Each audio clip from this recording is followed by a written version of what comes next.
Test 1, 2.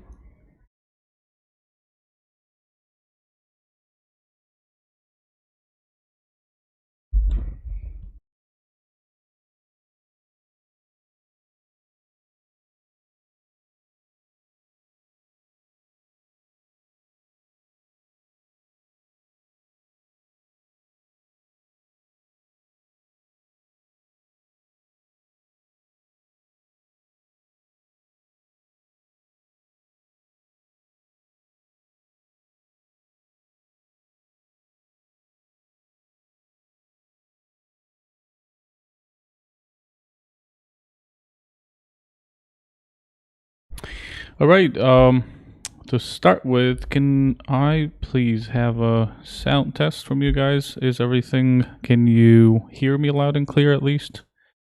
To start with. And there's no screen yet, but just asking if you can hear me.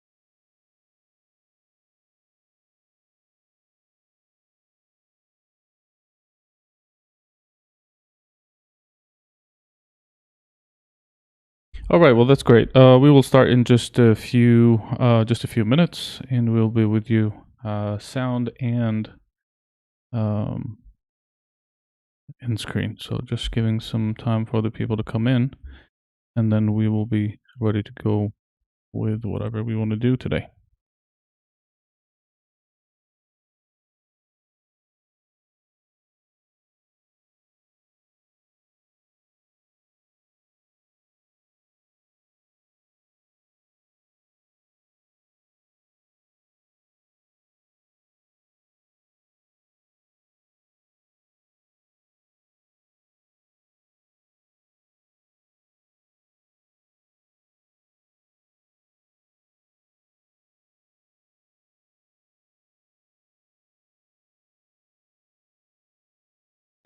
All right, I guess we're good to go for the day.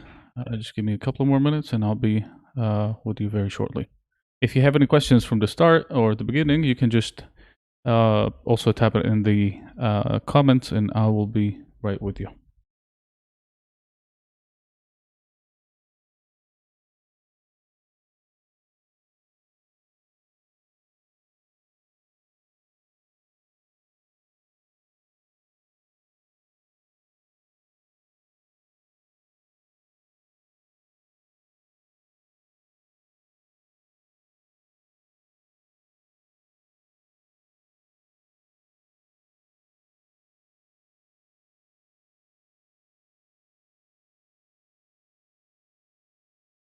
All right, you should be able to see my screen right now, so let me know if you can see it.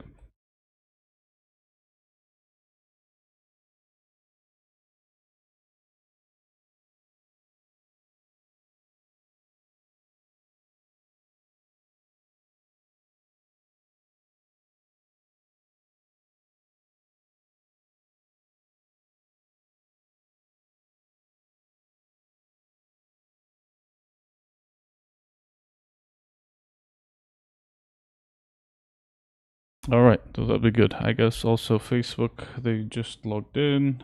So we have two streams today in Arabic and in, sorry, not in Arabic and English. It's just in English, but we have it on YouTube and we have it on Facebook at the same time. You can see my screen. Yes, okay, that's perfect. Fine. We will start in a couple of minutes.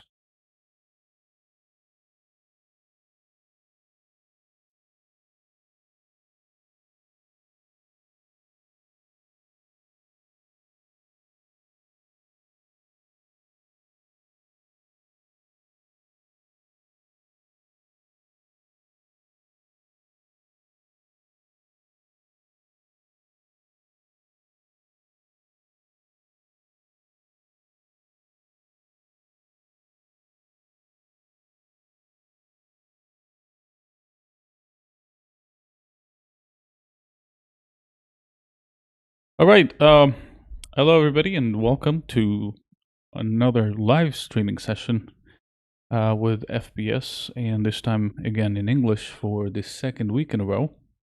I'm guessing also you guys on Facebook or YouTube, you can see my screen and you can hear me loud and clear. If there's any problem, please just type in the description type in the comments and try first of all for the sound you should be fine even for the screen as long as you have a very good internet connection. So as long as everybody is okay, so we should be good to go. I don't think so you need to see my face today, so we'll keep it just with the charts. Maybe in a little bit we'll just pop up on the camera. All right, everybody set, I guess we should be good to go.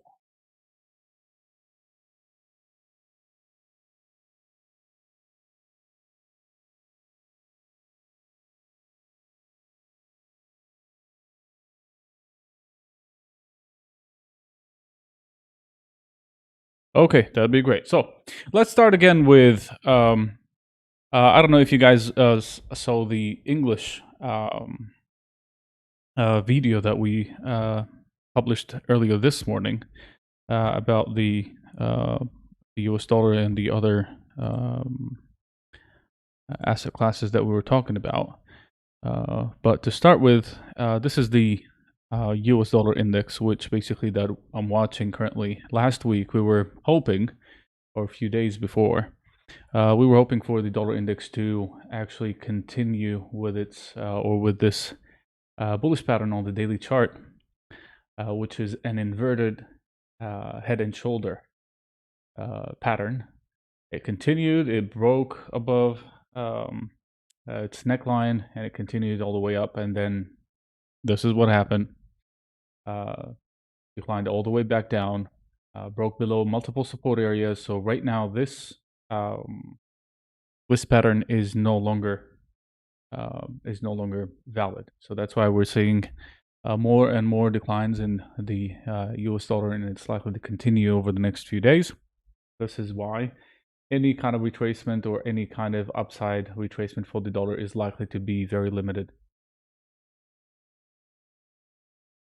At the same time, if you look at the RSI indicator also on the chart, we had a trend line for the RSI, but at the same time, it also broke below, tried to retest it just a little bit, and then all the way back down. So again, that's why we are actually currently bearish on the dollar once again.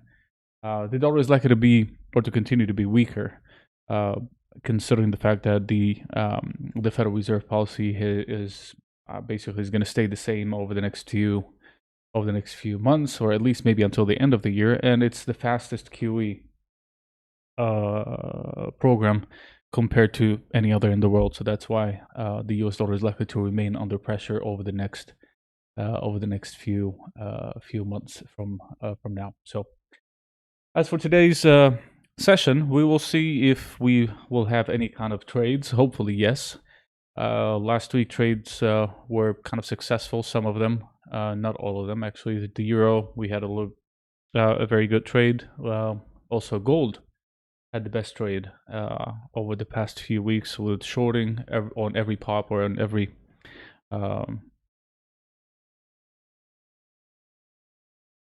what is it called?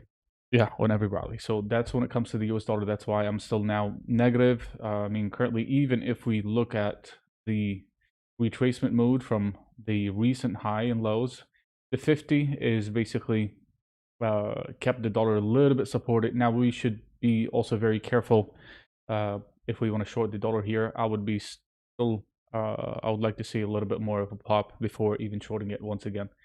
So that's one thing that we have to keep an eye on when it comes to the dollar index. The euro today, we might actually have some sort of a short position, even though it is also the same as what happened in, first of all, let's take this off.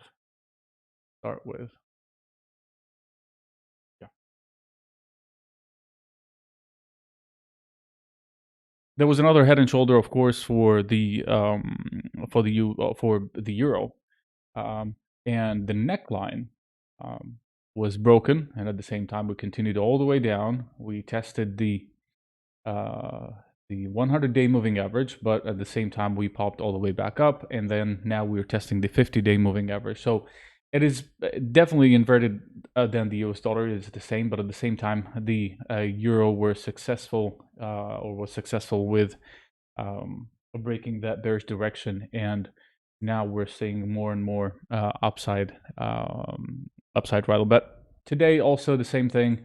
Over the past few days, if we look at retracement for Fibonacci, over the past few days we kept below the 50% Fibonacci, which is 2150. Today we're trading a little bit over that, so I'm thinking that might be actually a possibility to short the euro between the current levels 2165 and even 2197. Today, don't forget, this is the first trading day for the United States after a long weekend, so that might be actually a very we might see some sort of another maybe pop for the US dollar. We don't know yet, but we should be able to see or to decide over the next few hours. Today's stream will be open until after the US session open at the same time. So we might actually continue until the end of the US session. So we still have around at least another 6 hours of trading. Hopefully, we'll be able to find some trades. So we will keep an eye on the euro also for a possible one.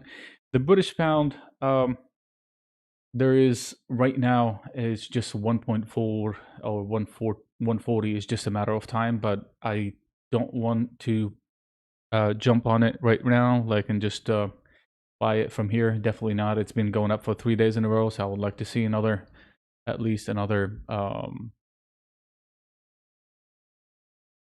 retracement to the downside before any long position. I would like to see, even if it went all the way to 140, I would be the first one to short the British pound at 1.40, even though that, the 140 is still huge resistance to keep an eye on. Okay, before we continue, let's just go and have a look at what is happening in the global markets. Let's start with the U.S. Equity. Sorry, that's the closing of last week, but let's go have a look at the futures. U.S. futures, basically, we're seeing a strong rally over the past few days. Yesterday we had 200 points. Today also the same time, 200 points. So most likely the U.S. equities will open on a record high today, which is another thing to keep an eye on. How the market will react at the open. Is this rally sustainable or no? Because there's a lot of concern right now, or a lot of concerns about the current rally in the U.S. equities, and that the valuation is so high, we need some sort of a retracement. But regardless of that, we'll have to deal with the market the way it is. If we just keep on saying, oh, the crash is going to happen, the crash is going to happen, we will just miss on any kind of rally. So we will have to deal with the market the way it is, and that's what we will have to do today. Let's go to also the European equities today. We're seeing another mixed day at the beginning of it. Right now, we're seeing some sort of decline in DAX, just a little bit, not too much. But earlier this morning, we were up across the board, just like what happened in Asia. But now we're just seeing some sort of just kind of like a slight decline across Europe. We have FTSE is the only one that is up less than 1 point, which is not a big deal. Today, earlier today, we saw also some numbers out of Germany that was kind of mixed. The ZEW, the expectations were 70 at 71.2, up from 61, which is good. But the current condition actually worsened than before. So that's why we've seen some sort of another decline in the US, or sorry, not the US, in DAX index. Asia closed the week, or closed today higher. Of course, don't forget that China is still in their holiday, because lunar year. So there's just a little bit, not all of the indices are working, but the most important thing was the Nikkei 225 that broke all the way above 30,000 and 30,467 at the end of the trading session yesterday.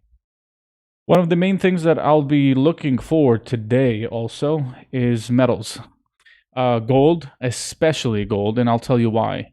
And even though that gold is trading at 1818 right now, I would still be interested to short gold over the next few hours. We had a tremendous a trade last week, shorting gold around 1845 all the way down to 1800. And today we might actually see a huge decline in gold. I believe so because of one thing. Let me just explain this to you over the chart. So we have something called the USGG 10-year, which is the 10-year yield in the US, and now we're seeing a new high of the year, and it's basically the highest level since where we can see that kind of since March of 2020, so since the beginning of the pandemic. And if you go back in the chart and look how gold actually reacted to that, it was also lower. So the higher the bond yield keeps on pushing higher, the lower gold should be. And that's why I will be very interested in not DXYXAU. I'll be interested in shorting gold once again today. Another thing that to keep an eye on also today for gold, you see that the 50-day moving average and the 200-day moving average. This is called when the 50-day moving average cross below the 50 and the 100-day moving average. This is called the death cross. I mean, please. This is called the death cross. And the death cross is usually, if you go back in history, it is a negative or it's a bearish signal, not only on the short term, but on the medium term as well. When you see the 50-day moving average below the 200-day moving average, it takes a long dip. So last time we saw that back in 2018, the decline in gold after the crossover, we saw it somewhere around here, all the way down to, all the way down. So we had like almost $120 dip in gold when the same pattern happened. So I think we might actually be able to see 1763, somewhere around that. That would be one of the major lines that I'm looking at least for the time being. And then below that, we might go to 1700. So I'll keep an eye on gold today and see what we can do. But yes, I'll be very interested to short gold today, but hopefully on a little bit of a higher, maybe at 1820, interested to short. All right, so we have also XAG, which is the silver that is still doing a little bit better than gold because of what happened over the past few weeks from Reddits and the Redditors, and they say that we will squeeze silver, and I don't think so that they'll be able to do so, even though that I believe silver is way undervalued, at least for this year. But we should be able to take a decision on that also in the next few hours. But I believe also this might be another bearish channel or another bearish pattern for silver. But from now until then, we'll see what happens in the next few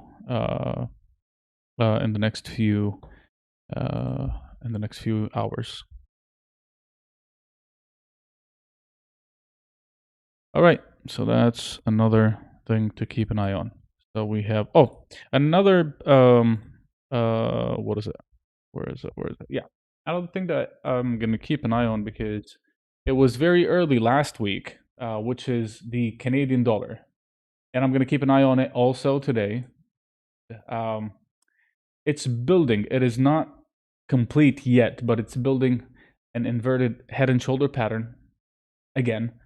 And yesterday we saw this huge decline because of oil, of course. And if you're not aware of what's happening in the States, and the biggest refinery in the States was shut down yesterday because of the cold weather, which means that we have at least 1 million barrels shortage of oil on like every day, and that's why we saw oil going up over 2%, and then which is usually translates into lower dollar CAD.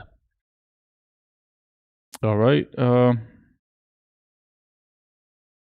So it built already the left shoulder. This is the head, and now the right shoulder. But I need dollar CAD to stay above 26.30. Right now, 26.27. It is still hovering around the same level, which is former support. So we shall see whether if it will be able to hold that level or no. All right. Okay. So that's another thing to keep an eye on. Some questions about Bitcoin. Well, here's the thing. Let me tell you something. XBTC. Yeah. Uh,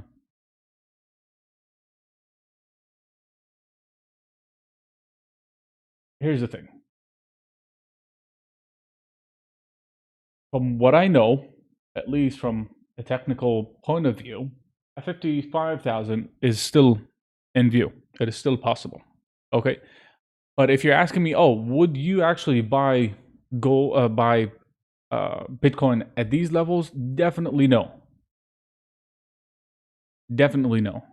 Even though if it's gonna go up like again like 4 or 5,000, no, because the party again, you miss the party. We all miss the party. The majority of the people miss the party. You don't need to try and jump on it. You don't need to try and chase the move. The move happened already. It's higher. What? I mean, if you want it in percentage, I'm not sure how much is it, but over 3, 4, 5,000. There we go. Let's see in percentage. There you go. What from the beginning of the year, or let's say the last dip, we're up over 300 and something, 400,000 percent. So I wouldn't actually be jumping on it right now. At least not at these current levels. But you can look for something else. You can look at Ripple. You can look at TRX, BTT. Like there's multiple or many other what is it called? Many other cryptocurrency that you can do, and also stocks is still very hot over the past few days, over the past few weeks. So try not to. What happened here? Yeah, just try not to chase the move that we're seeing right now. Yeah, if you missed out on the big ones, forget it. There's always tomorrow. There's always another trade, but don't chase the move right now. Definitely not. I will not be interested in buying um, Bitcoin at these levels. So just to uh, make sure that you guys are in the loop.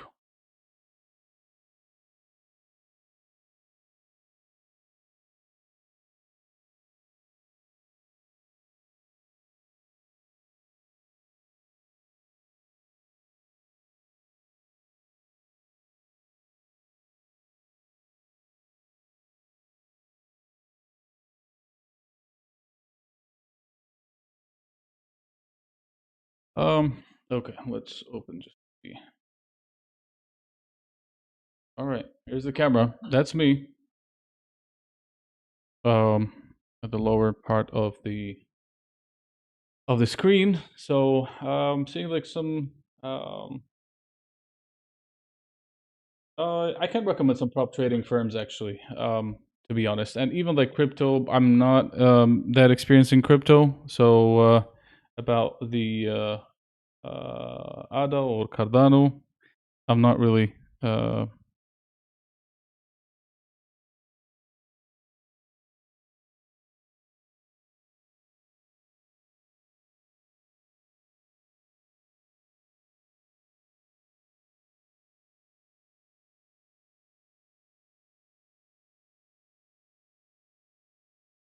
what app are you using there? Why not MetaTrader? Just well, it's just like this is Bloomberg. But this is just Bloomberg. I can use MetaTrader. I can use Bloomberg. Whatever you want. I mean, it's the same. But that just gives. I mean, I'm just used to a Bloomberg terminal. That's all. Uh, all right. So let's see what do we have again. We'll have to go back to XAU. See if we have anything new.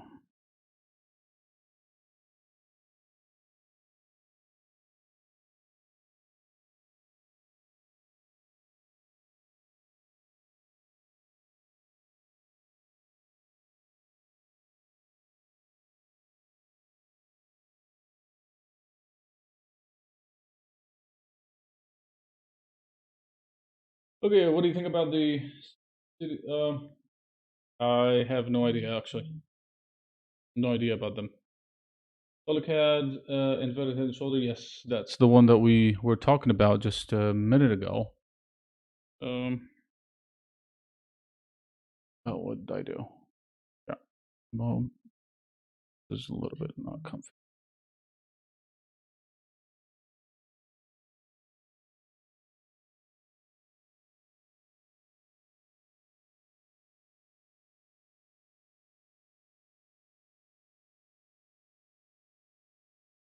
All right. Um,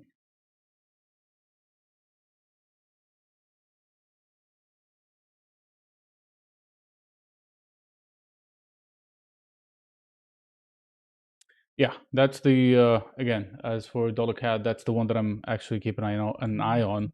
I need to stay above 26.32 before we look into any kind of retracement, or at least to see kind of support area to stay or to hold before we look into buying it one more time. Um, Actually, I don't know, Jack, about the prop trading. I can't actually just give you a recommendation here. Bitcoin. Oh wow! Well, look at Bitcoin. BTC. There you go. Bitcoin. It is actually Bitcoin climbs above 50,000 for the first time in history. History is being made. It's unbelievable.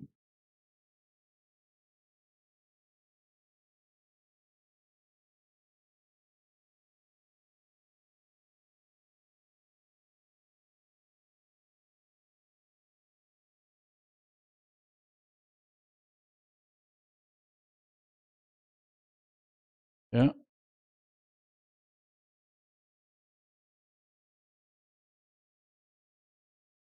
Yeah, I am actually watching gold for whom is asking about gold. I'm watching gold to short gold since 10-year yields in the US is above 125 now.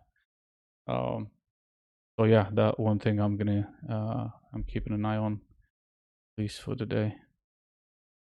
But yeah, that's crazy. Bitcoin right now, it's like unreal. Okay, let's have some questions. What do you talk about gold? We already did, so we will definitely. I'm keeping an eye on gold to short, but I don't like to short it at the lows, of course. So I'm gonna be waiting maybe until the beginning of the U.S. session before looking into any kind of short, especially that we're also in the support area here. Like, let's see if it's gonna keep holding here. But definitely, I am shorting gold no matter what happened. Like maybe just I need just a little bit of an upside before just we go back we go back down. I'm thinking we could actually go to 1800, 1765. That's actually highly possible over the next few days. All right. All right. Let's see. Fine. What kind of trades do you think we do? Yeah, and Bitcoin is actually taking a lot of cryptocurrencies with it today. Not all of them. I mean, Dogecoin is not moving today, or at least so far. Um, Ripple is kind of moving a little bit, not too much, but it bounced off the lows. BTT is back up. TRX is also back up. Yeah, I mean, it's kind of helping the rest of um,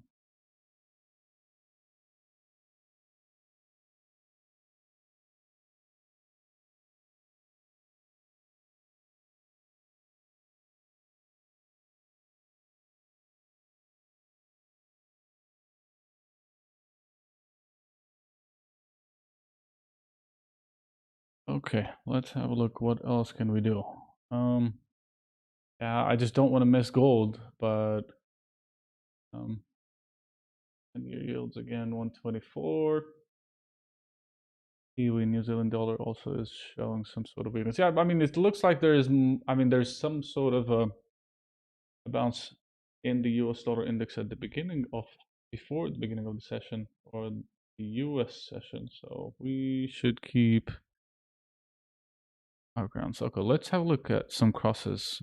GBP, JPY. Yeah, gold at the lows, it's too much to take there. So that's a British sterling yen.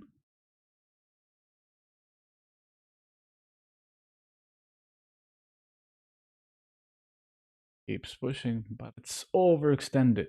I mean, it is way overextended. Let's have a look at euro yen.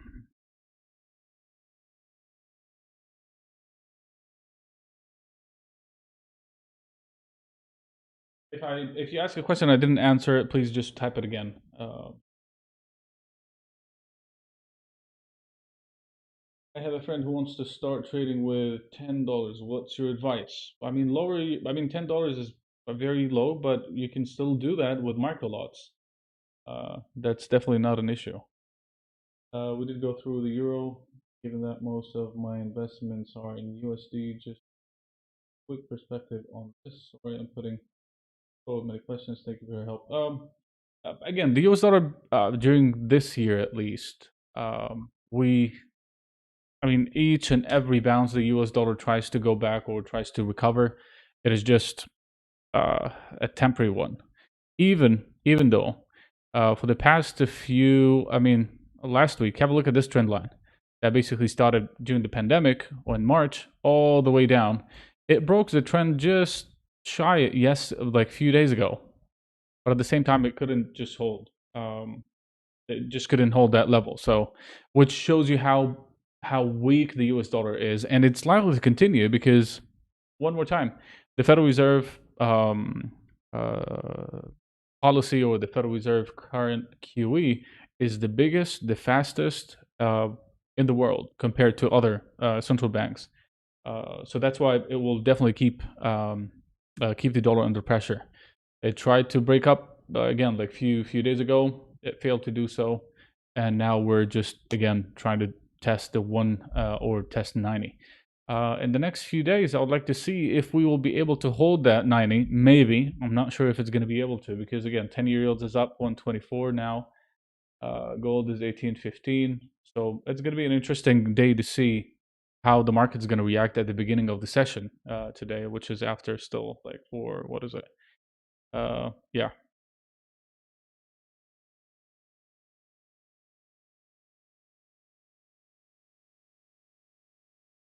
I mean, medium term, at least. I mean, again, I still believe like I mean, US dollar index, the index at least it's going to go back to 89. That's possible. 88 and 87 this year. That's actually highly possible. For the euro, I wouldn't be surprised if we see like 24, 25 this year before a major retracement. I made profit of 300 euros in the euro dollar pair. Love it. Okay, that's good.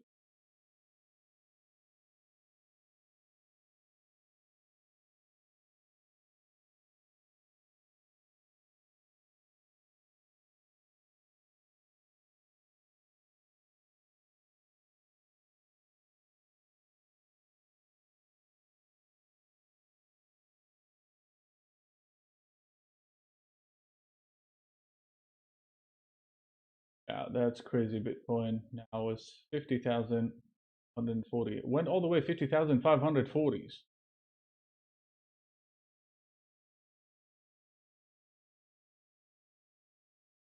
Pretty interesting.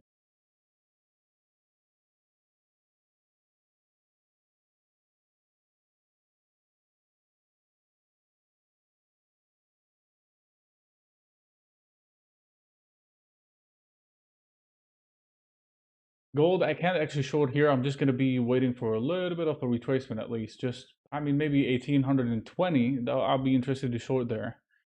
So we'll keep an eye on that one.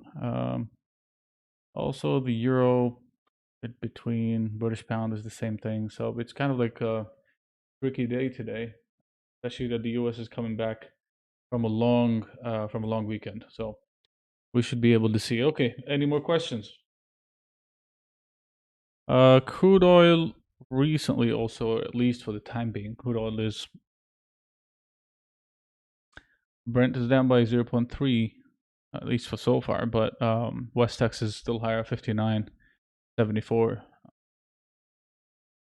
Not much of a big deal in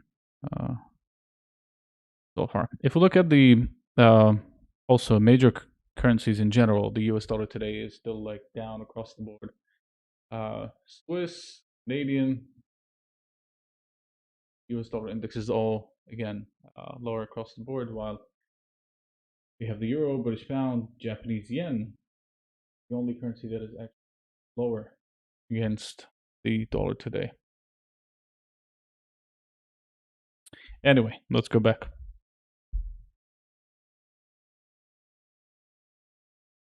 Can you teach about boiling band? You mean Bollinger Band? Yeah, we can do that in another session, definitely. Gold again, 1815. We missed that, but let's keep. I mean, let's wait and see what happens. Okay, did any one of you traded the GME stock over the past few months of what happened, or over the past few weeks? Any one of you got stuck with GME, or anyone trades stocks? And GME today is also trading. Where is it?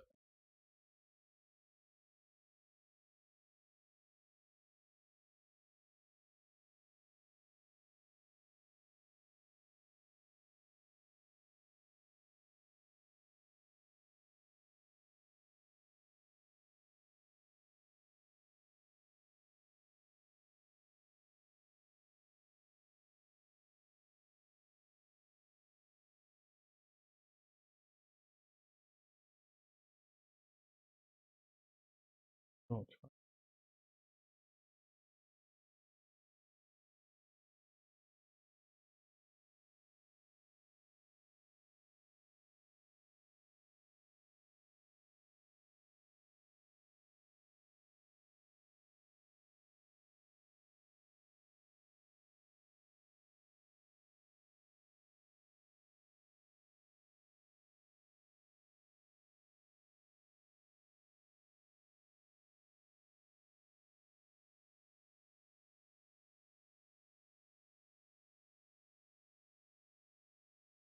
oh. Yep. If you want to have a look at GME, there you go. Any one of you got stuck in GME?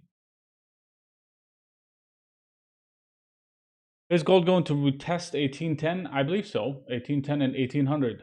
But again, I'm gonna wait for a little bit of a retracement in gold, just a little bit. And I'd like to see 1820. That will be possible. 1825, perfect short if it goes back there.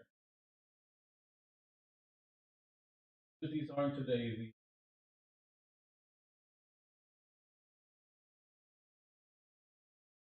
Let's have a look, Zot.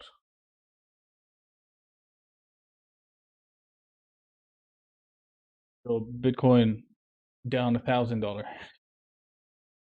back to 49,500.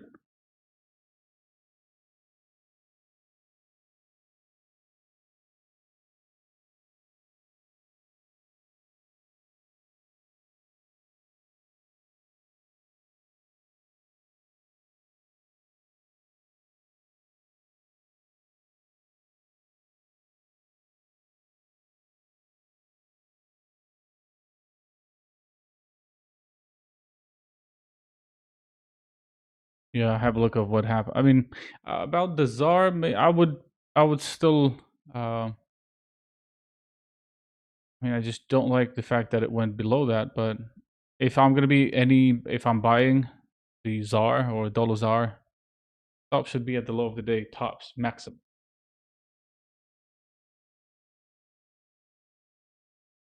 Go back XBT. I mean, have a look at this one. Where is it? Have a look 1 minute if you look at that.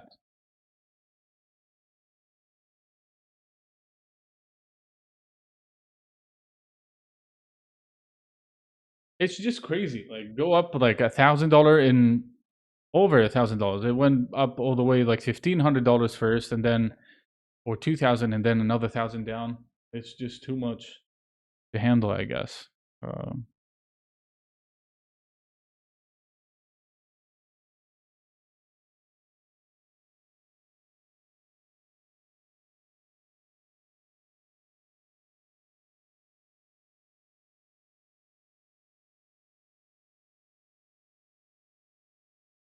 all right, what else you guys have? Anybody else has any kind of um, interesting chart to look at?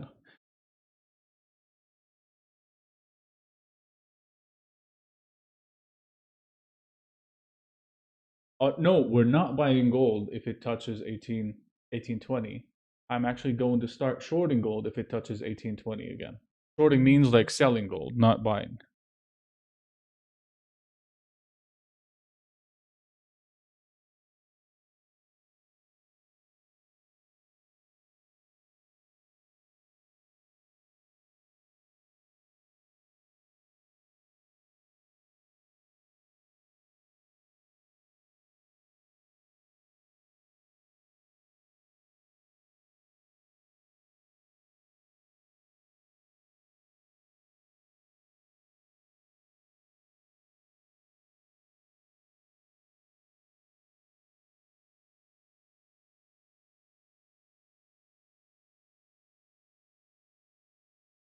Okay, let's go back to sterling yen is so extended. I would like to see if we can actually short that one at some point.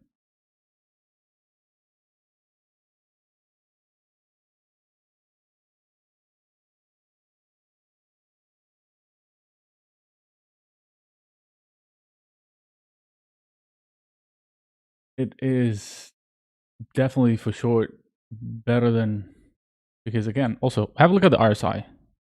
When was the last time the RSI on sterling yen reached 80? Let's go back. I'm just gonna see, or 88. Okay, there's the one. Let's extend it left. Lefty, lefty.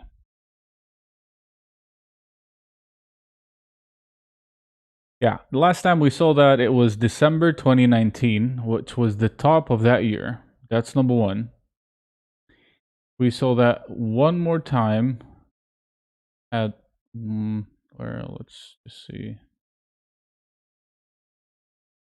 We saw it here, and then it was just a consolidation. But it wasn't 80. It was less than that, kind of. And another one, we saw it back in March, also another top. So I would definitely be interested in shorting. And if you look again, like 80 here, also over 80. So most of the time, whenever it gets to 80, it wouldn't be able to continue higher that much. But this shouldn't be just a day trade. This should be a trade for a few days. So now we got tested this one, and we still have this one too. So that would be actually a good selling point. I'm using 3 moving averages, the 50, 100, 200-day moving average. They are all simple moving averages.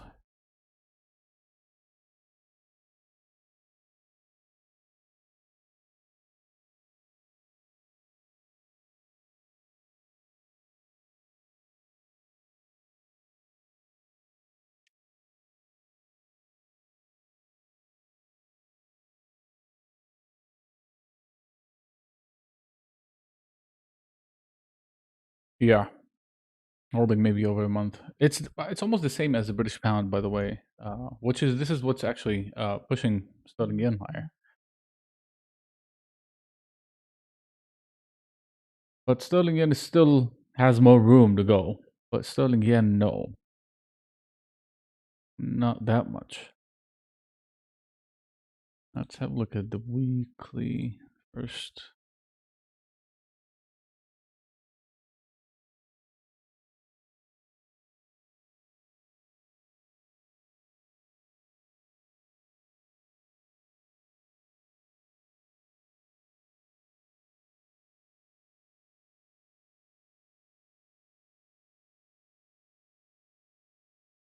So the weekly, the same thing.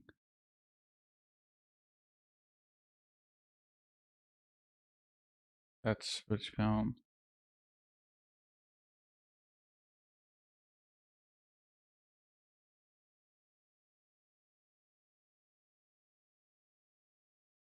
Oh my god, look at gold.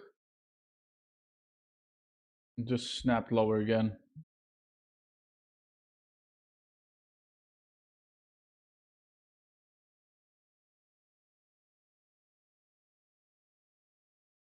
And I don't want to chase it too here at the same time.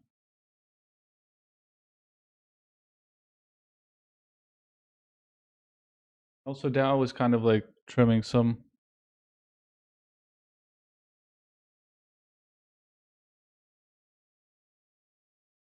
Yeah, there's no need to rush in a trade, so I'm gonna just wait. But sterling yen again, sterling yen might be actually a good one. Act not bad at all. Even though there was 47 something.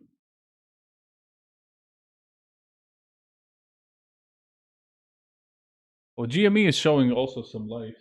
Anyone is interested? GME.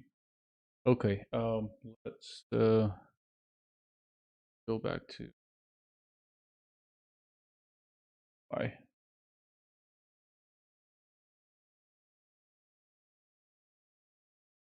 It could be a trade for a few days. It could be a trade for a few days, but not for just today.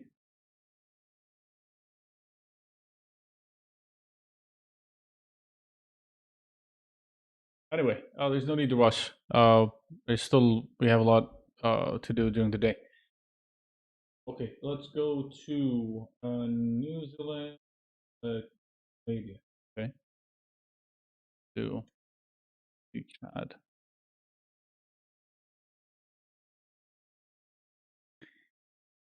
Um, that's also kind of that's what I'm seeing currently. Okay, here's one, here's two, and we might be within the third one. That might be also another head and shoulder that might continue, but it needs confirmation. With that being said, and if that's true, Kiwi should be lower and Canadian should be higher. Hmm. Gosh.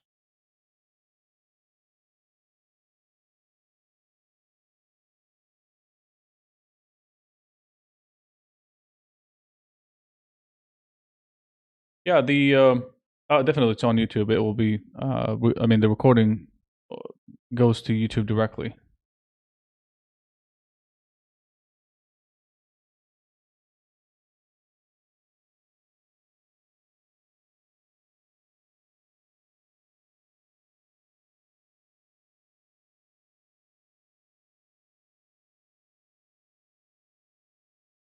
Um.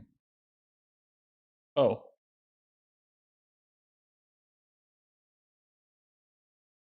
Wait.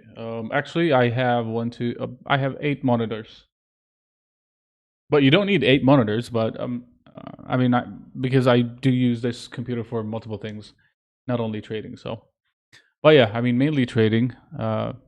Gaming, I don't do gaming. I just um, do Flight Simulator. If you know what is that one, but the rest is just monitoring business. Let's say.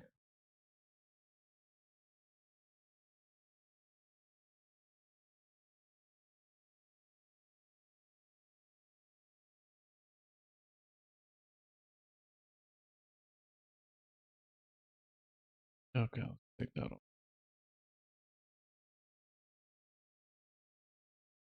Yeah. So in New Zealand CAD again, as I said, um, it would be great if we actually break. I mean, close the day lower. That's number one. Number two, take that off. Yesterday's candle is doesn't look like, or doesn't look good at all. Oh, yeah, I'll keep an eye on that one because again, that's inverting. That's inverted to the dollar CAD at the same time. So we shall see where do we, if we're gonna take any of these. Okay, let me just do a couple of things real quick.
Yeah, I'm looking into sterling yen. See where we can actually take that one immediately.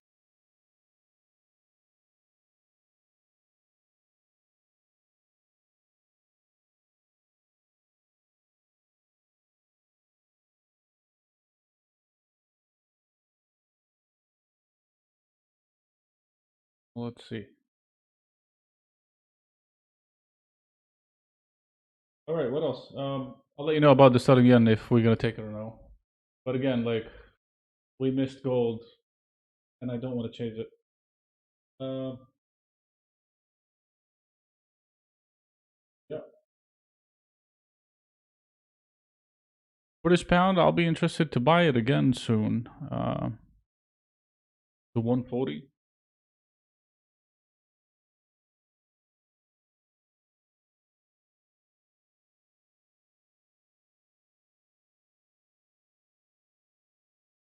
To Euro Swiss. I hate that one. Euro Swiss. Look at gold. Ah, put this down. I feel it's too high. Can you hear me well? Loud and clear still? Not much. That's better.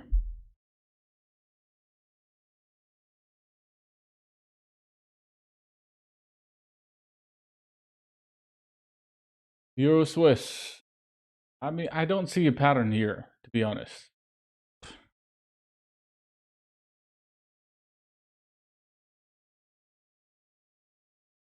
I don't see actually like a pattern. It's just not worth not worth it. I believe so. But one of the main things that I missed today is basically gold. That was not.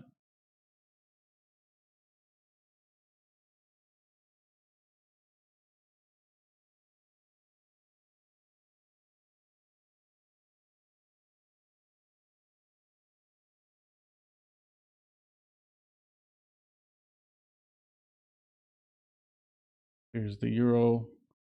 Also, everything is just going back down ahead of the U.S. Open.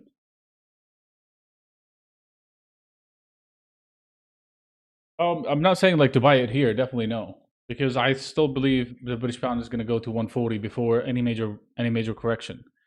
So I believe if it's going to go down from here, I mean it's possible. It's already what today? Let's see.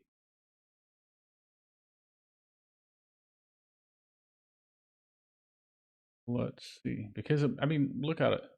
Oh, yeah. I will be interested to buy it more than selling it, but just I'll see if it's gonna break anywhere around 39 first, and see if it's gonna be able to stabilize above 139. So no trades yet so far.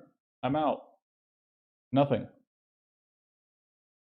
But I'm keeping an eye on sterling yen for the time being and gold. But again, we missed gold already. 1807 now.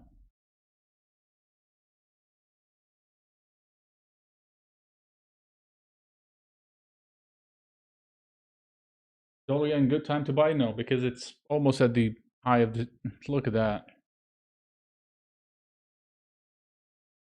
Look at that.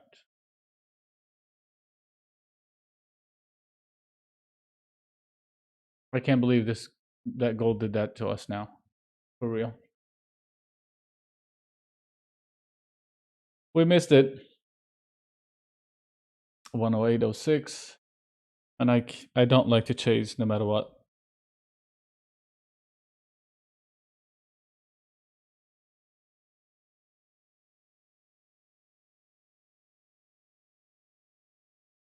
Yeah, I've seen Elon's tweets about Dogecoin.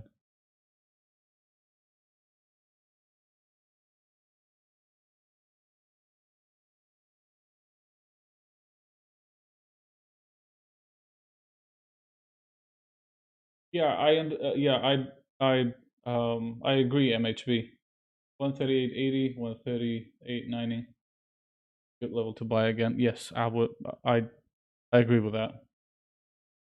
Let's see if it's gonna go there today. That would be good. But I'm keeping an eye again, as I said. I'm keeping an eye on the sterling yen. See if we are going to get anything today.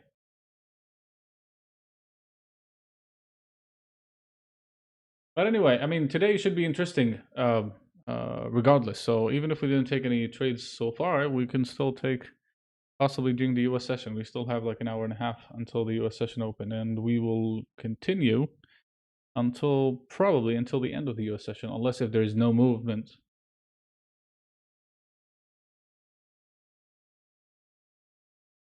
Do you trade using Elliott wave theory? If yes, tell about experience. Not really. I don't use it. I mean, I know the theory, but I don't actually use it frequently. Most of the time, I use just Fibonacci and just chart patterns. Look at gold.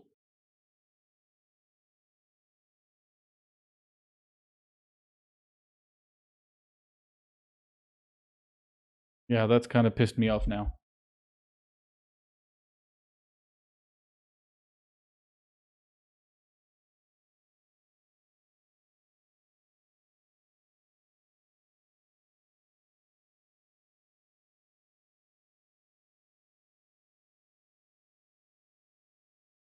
Yeah, I'm kind of pissed off now at gold.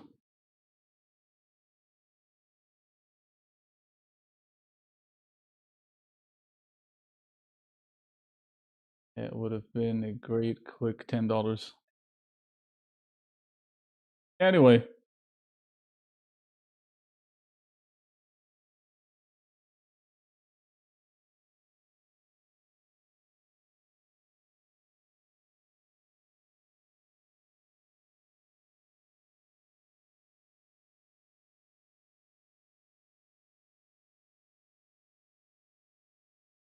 okay, any other ideas?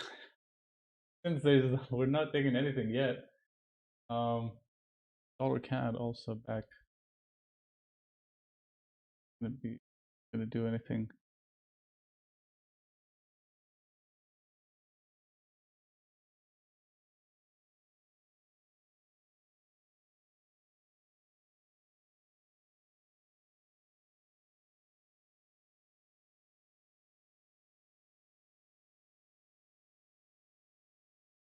Here we go.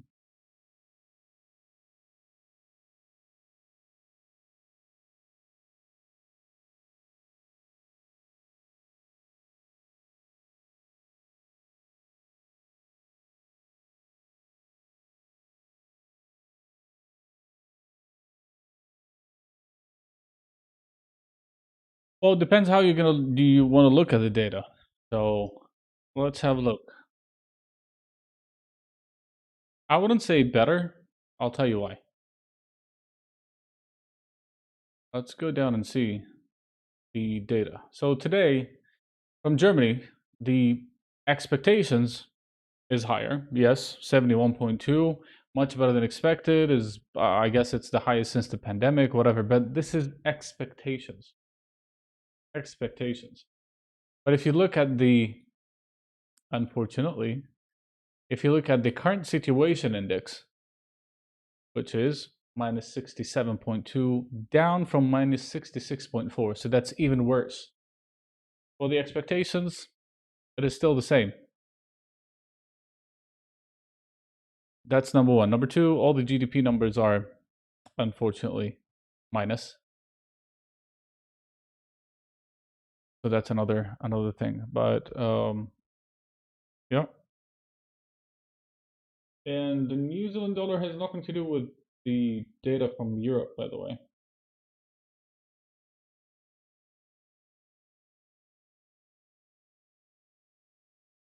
Let's have a look at Euro Aussie. Okay.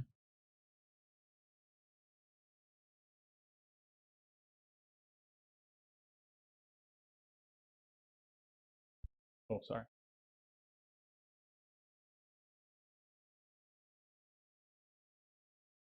Euro Aussie.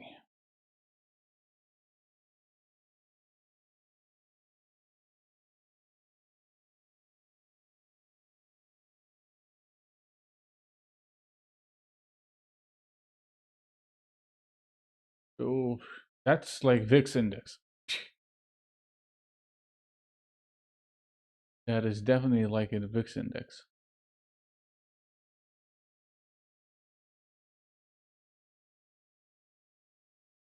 Like, I'm not sure if it's time to buy it yet. I remember we had a previous trade here. But yeah, that might be another thing to buy.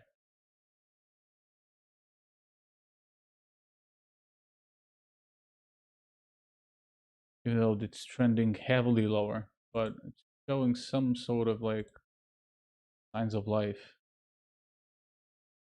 So if you get it from anywhere, we'll see it's still below. Even the channel here, if we're gonna take it, it is still holding. So I believe it's kind of tricky, but at the same time, it is holding that support. If you're gonna go long today, my stop would be the low of the day tops. I don't think so that you should be holding for long anyway.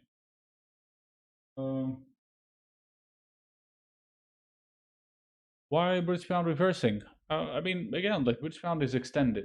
Um, so if it reversed from here, totally fine. Look how for how long it's been going up.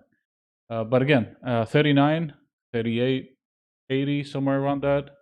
That might be a very good idea to buy again. So because I still think like 140 is just a matter of time to get there.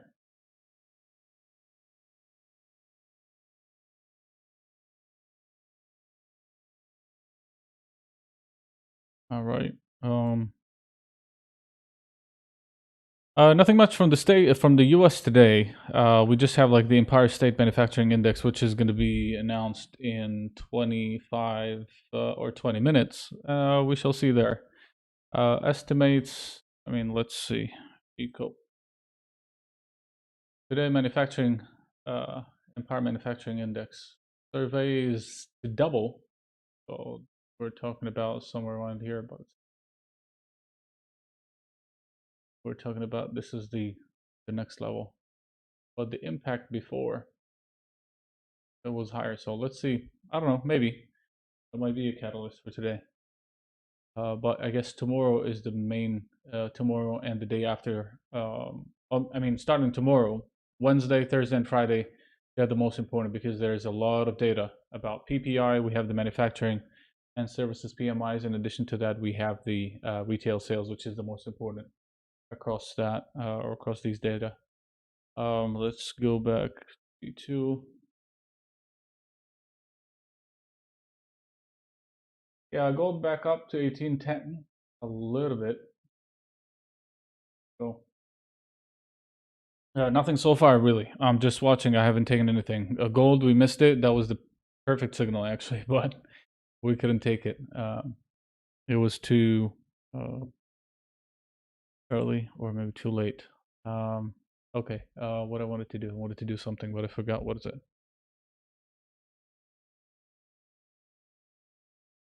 Euro yen. I might actually take sterling yen around here though, short. But I'm gonna just wait a little bit. Let's go with the euro yen and have a look. Where is it?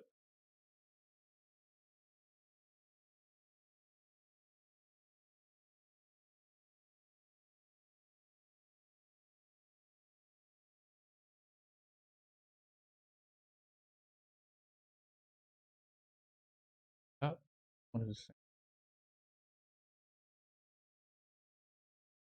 It is kind of extended. Where does it stop?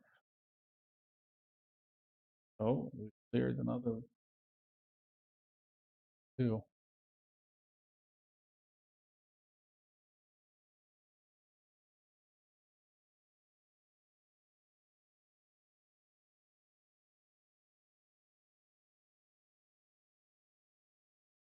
Well, let's see. Is this 60? Yeah, if that's 60.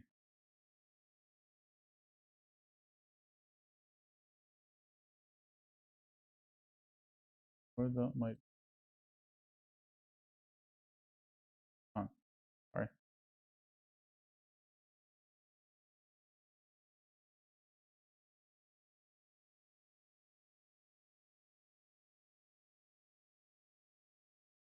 Be somewhere around 29, 30.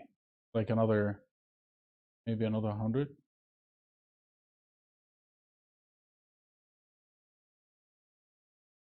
35.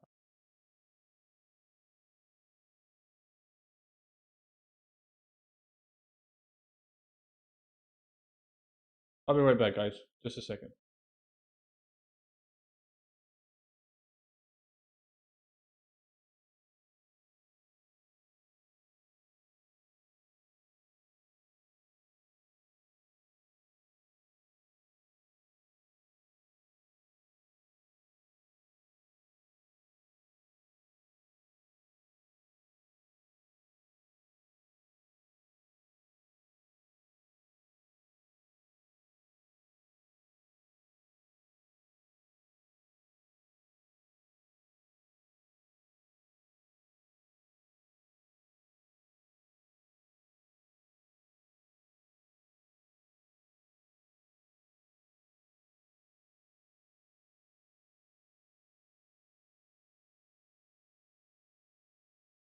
Yeah. Yes, I guess maybe around, as I said, like 129, 30. That's still a possibility.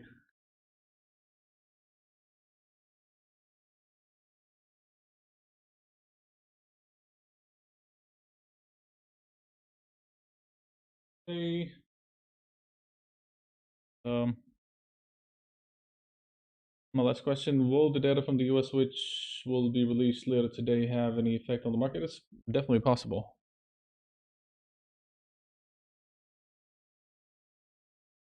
Usually the Empire State Manufacturing Index has like not a huge notable impact, but yeah, it usually does.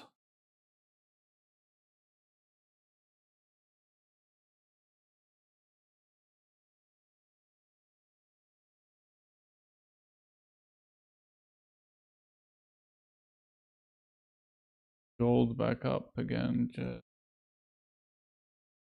So now we have to try to chase where gold is going to be. So if we go to the 5.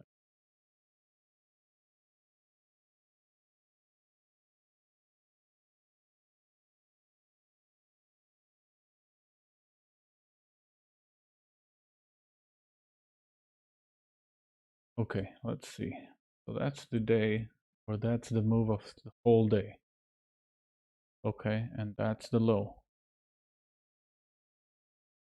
Yeah, I mean, again, this one, 15, 18, that would be my best guess to short gold, actually. Um, between 15 and 18. Even 13 is not bad, but I still like to see if it goes around. Those are my two main levels.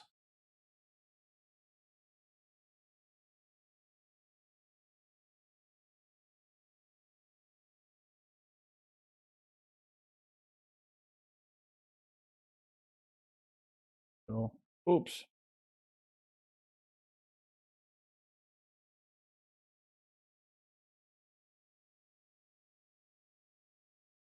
Yeah, that was the plan, and we missed the first one, or we missed the first short. So I'm gonna still be waiting to possibly short around this area here, either 1815, 1818. That will be my levels again.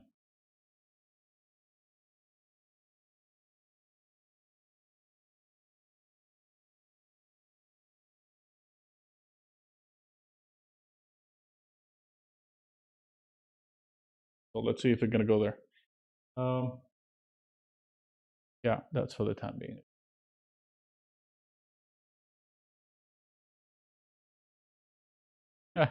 Look at Bitcoin again.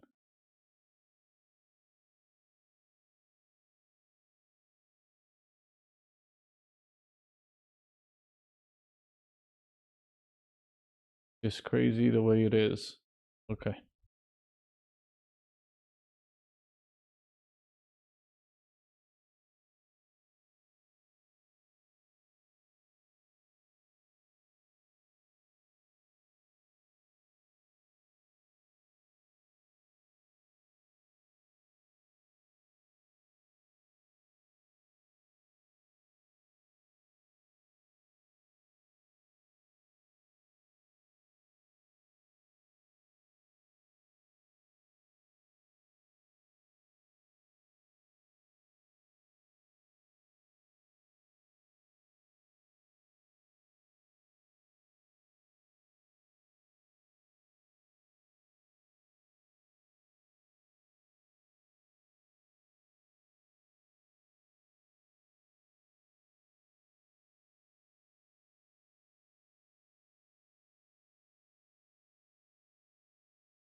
Yep. All right. Um, yeah, I just sat down. I was just oh no, sorry.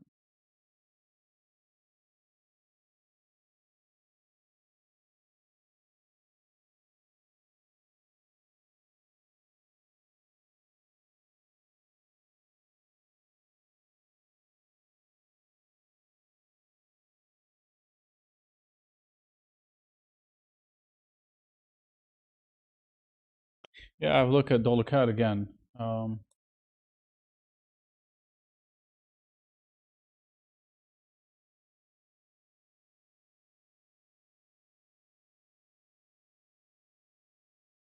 Interesting.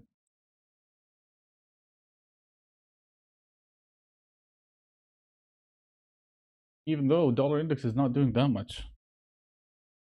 I mean, look at it. It's just 90.27. Nothing much really from the dollar index. E-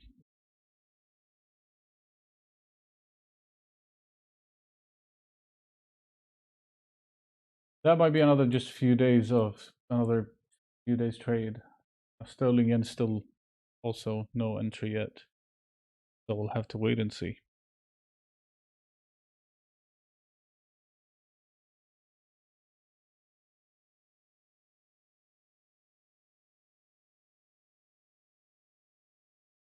All right, any more questions?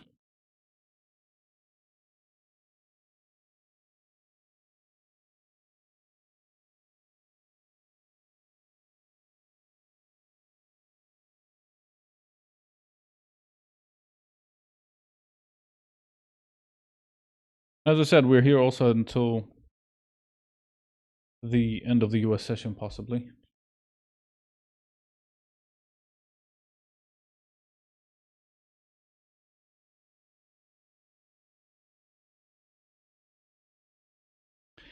Crude oil is also extended. Oh, wow. Marvin, $1,842 buying gold. Why are you still holding it?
Buying gold at no, we're not gonna buy gold, guys. We're looking to short. Okay, let's just go for crude oil first, and then crude oil is also overextended. I mean, look at that. What do you expect? Well, let's have a look again here. Gold, not gold.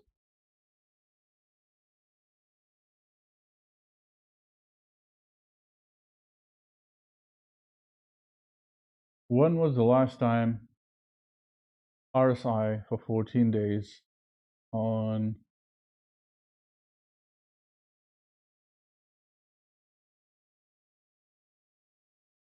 West Texas?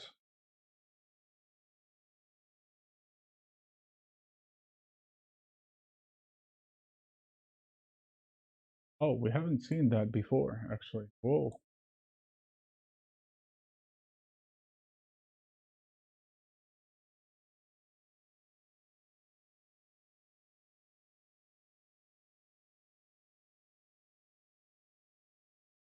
One second.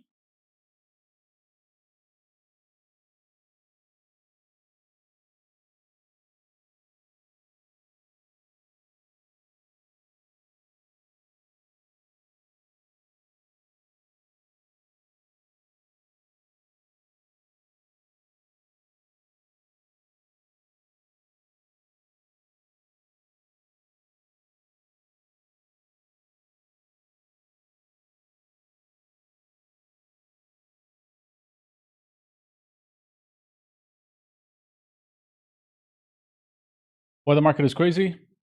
I guess because of um, the long weekend that the States had. Also, gold, we couldn't take it, the other one.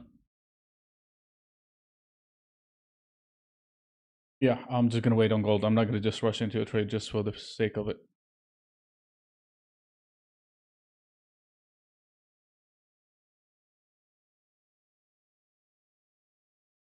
Yeah, so as for crude oil, I don't think so. This rally is kind of like sustainable for a long time. It is just too extended for me.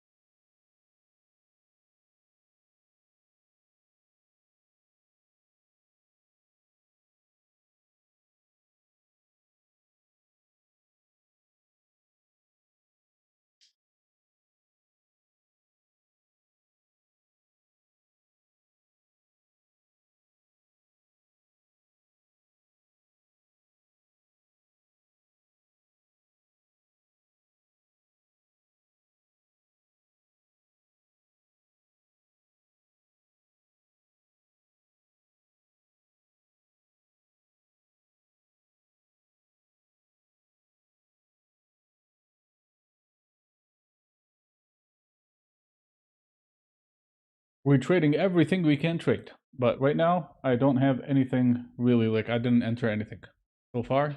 None, zero.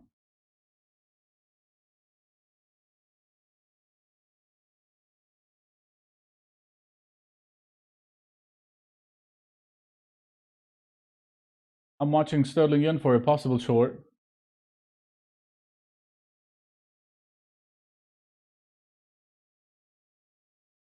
And gold for a possible short, but I can't short it at the low of the day. Definitely not.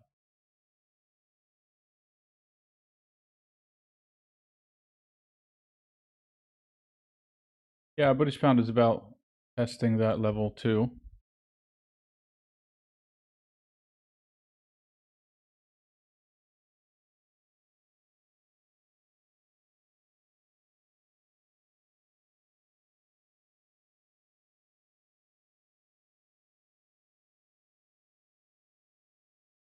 Also, here's the 200-day moving. Let's see if it's gonna hold that.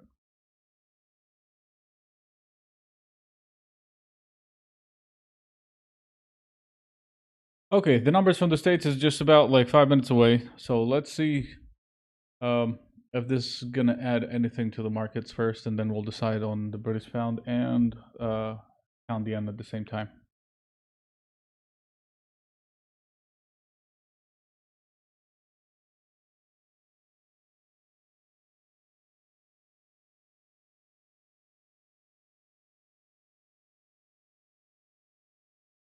Of course, because it's down $12 already today. I don't like to short on the low of the day. That's for sure.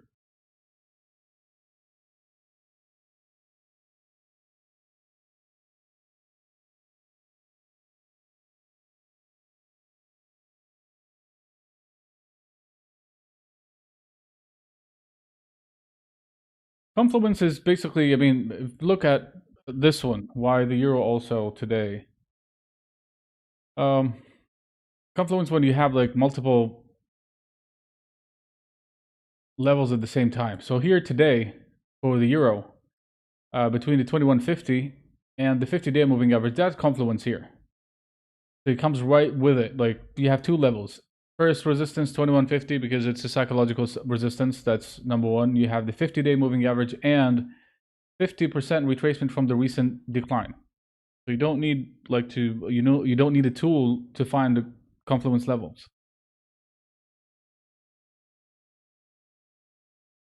Canadian is the same, yes. Holding above that level today, that would actually create the second one. So that might be actually another buy for the next few days too. Not necessarily right now. Dollar index again, dollar index is not doing anything, which is that's why it's kind of just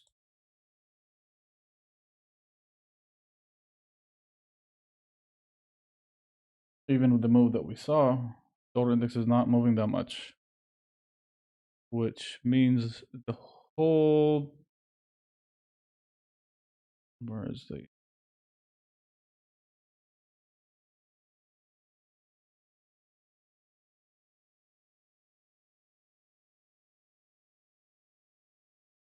next webinar is going to be next week, same time.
Okay, so here's the numbers are out.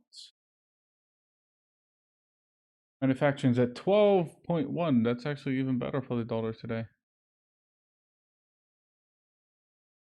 12.1 new orders are actually expanding to 10. So that's actually also another good example for the dollar today. All right.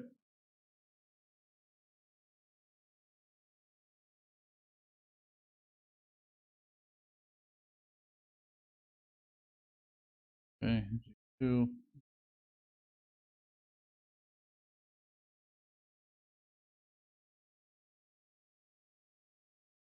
Yeah, I'm watching again. Like I'm might be very close to short sterling yen. That might be a possibility. So just give me a little bit time and then we'll see. Gold, nothing so far. I haven't entered anything. British pound, I'm trying to figure out whether we buy it or no.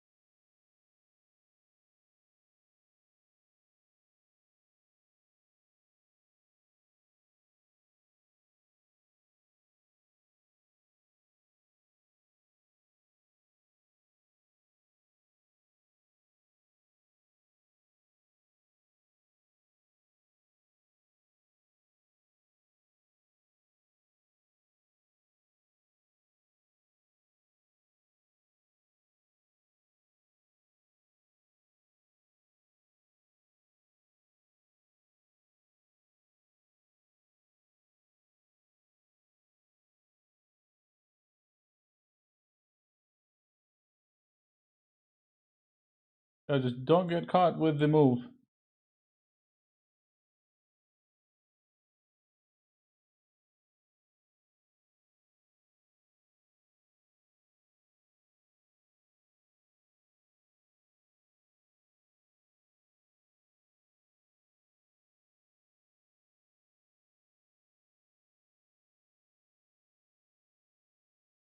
Hold another low.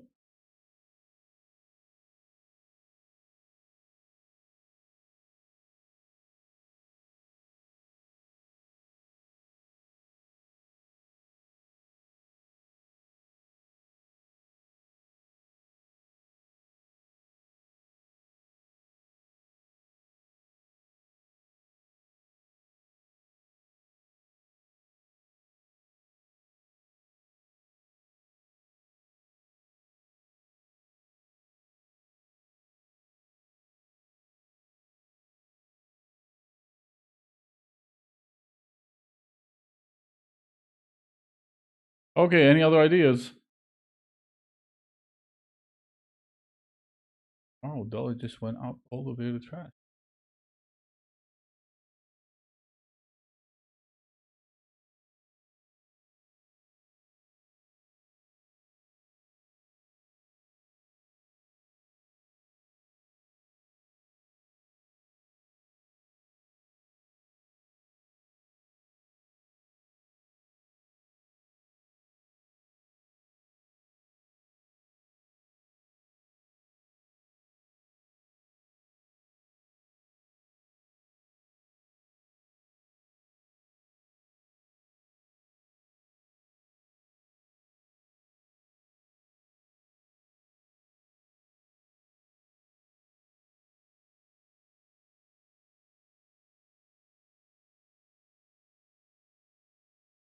Okay, I'm just gonna answer some questions from uh, Facebook. Sorry, I was just looking most of the time at on YouTube. Okay, I didn't get the uh, asset of the chart. Which one? The one on the screen is just the dollar index. This one is just the dollar index right now. Gold, I just hate gold right now. I'm so pissed off at gold.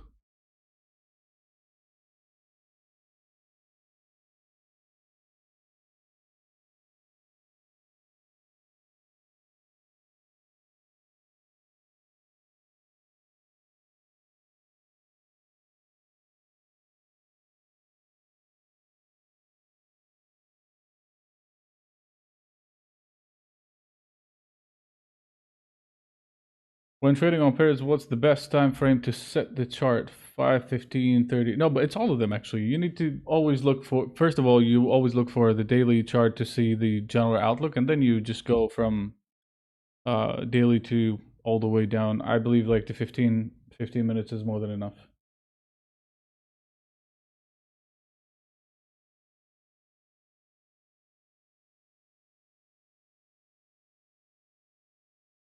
Wow, look at that.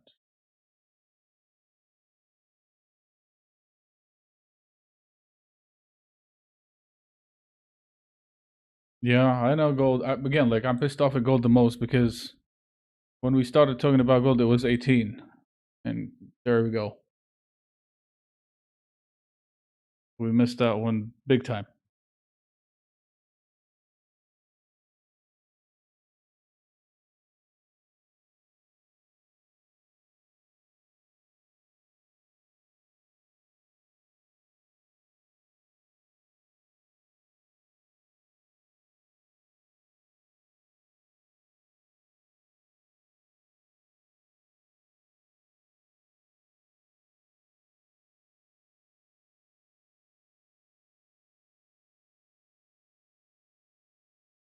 We missed it big time. No, don't buy gold. Why would you buy it? No.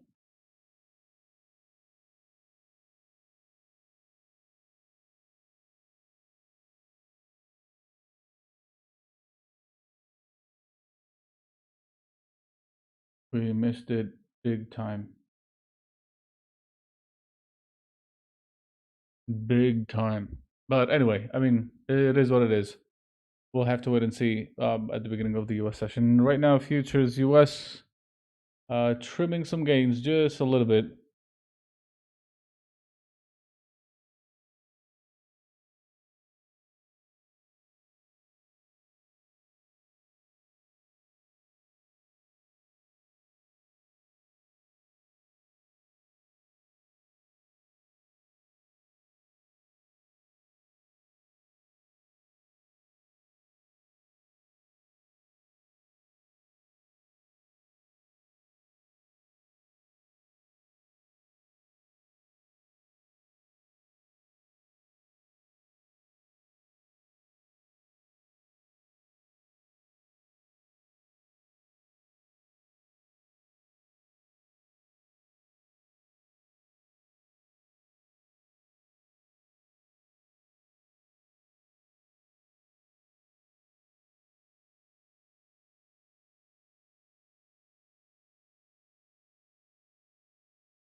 Um,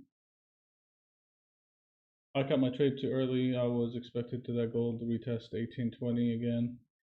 We'll jump in the trade again, but unfortunately, it won't seem to happen. I'm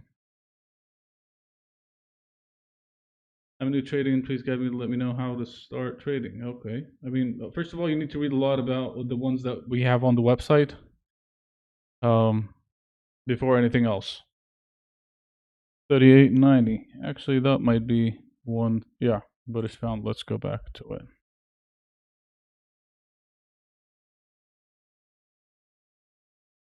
The head of the US session. Yeah, that would be possible.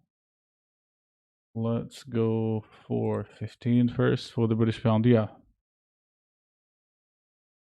So here's the thing. British pound from yesterday's move, the low of yesterday, the high of the day. 38 started. Yeah, I think we can actually go with the British pound for a long 38.93. I'm going actually long. That would be our first trade for the day. 38.90 or 38.93, 92. Hold on, let's see where I'm going to get filled first. I'm going long, meaning I'm buying the British pound. 88. Where's the 60? I'm going to try to take it 38.85.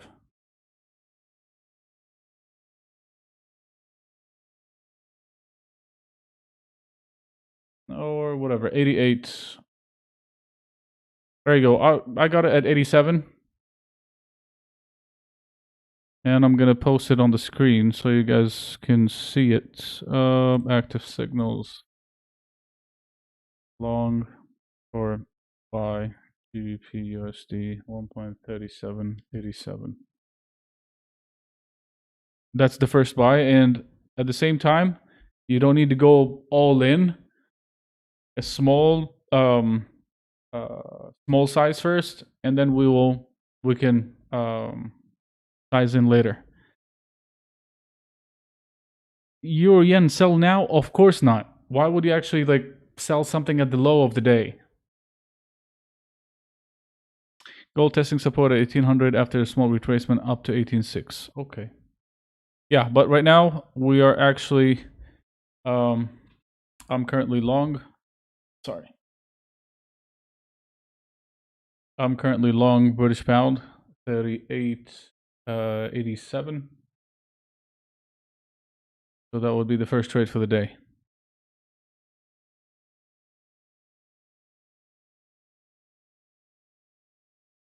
Let's do the English one. Data. Data.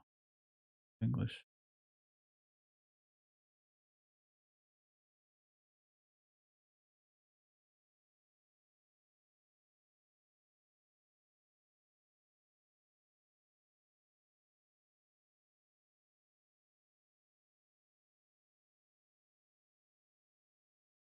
$38.87. Who took the trade?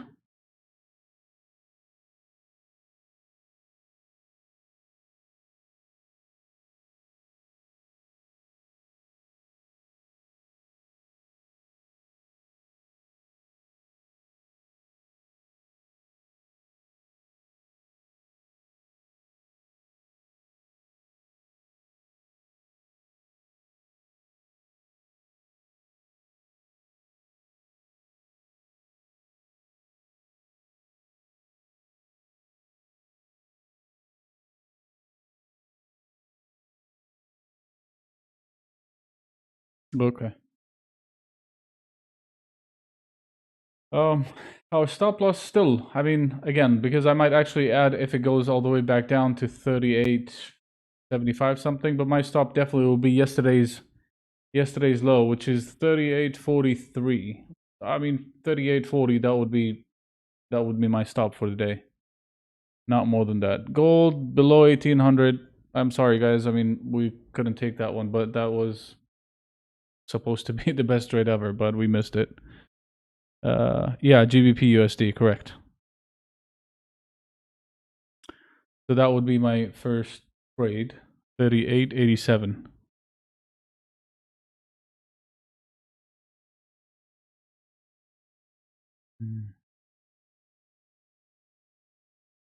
Let's see for how long it's gonna keep that up right now. Yeah, I mean, yes. I got it at 87, so we are already just a little bit, almost 10 points in. Um,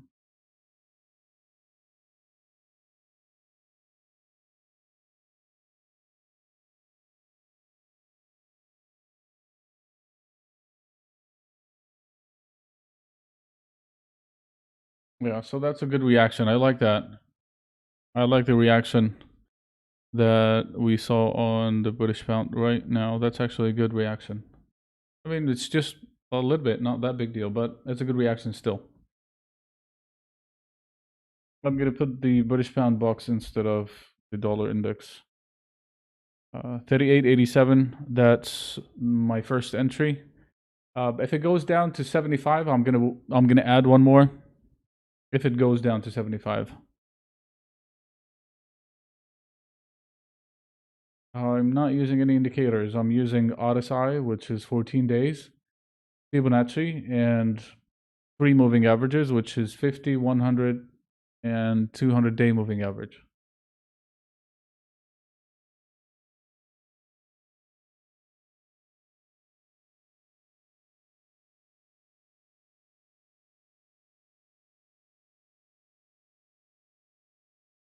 Okay, let's see what else. Oh, S&D. That's a good one. ZYNE. Oh, look at the euro. 21.14. Let's see where we can get the euro also.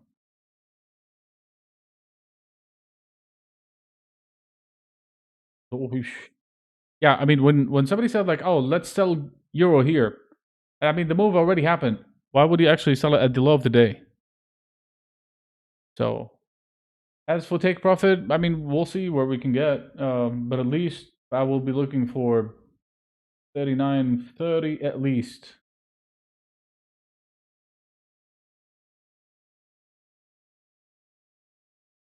So that's I mean, the euro here, that's from yesterday.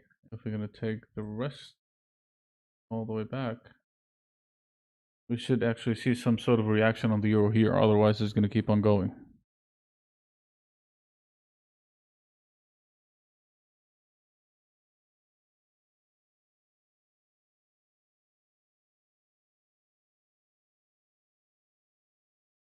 Mohammed, we are long, as showing on the screen. We are long the British pound. We're not short.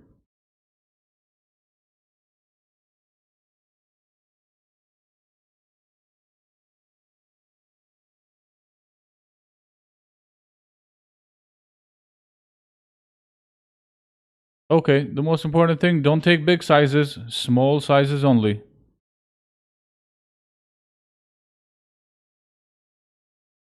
Because again, this is our first trade, and at the same time, I might actually add to it if it goes to 75.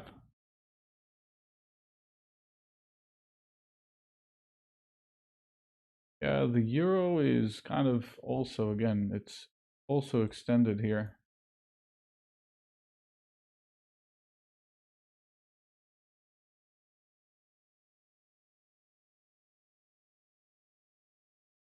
We should see some sort of stabilization around here.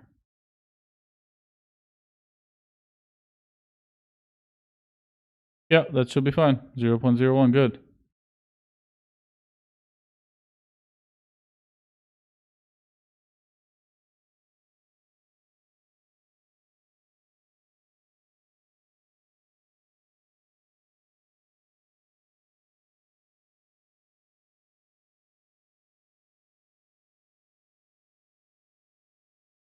Going.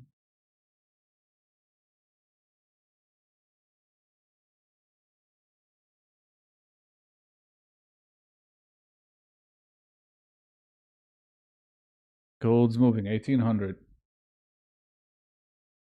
I'm thinking about taking also euro.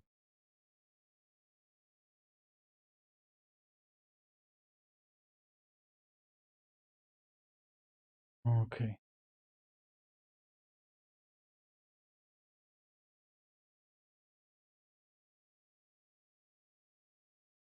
Let's see if we get to 10.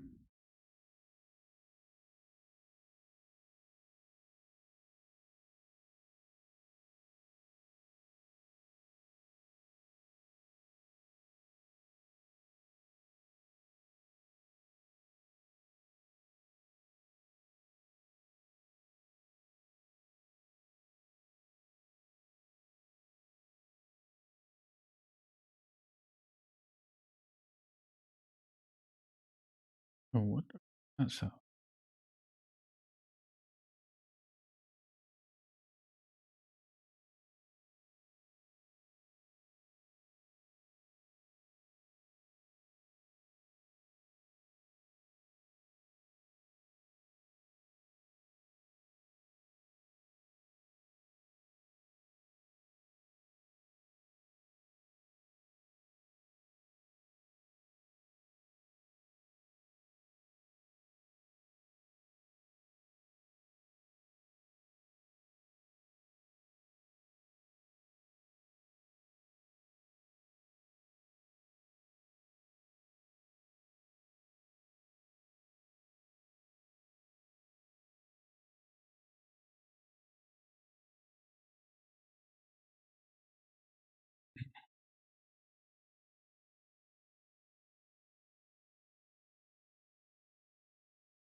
We came to the conclusion that gold would be a short because, I mean, again, look at the U.S. bond yields. 10-year yields is at 125 today.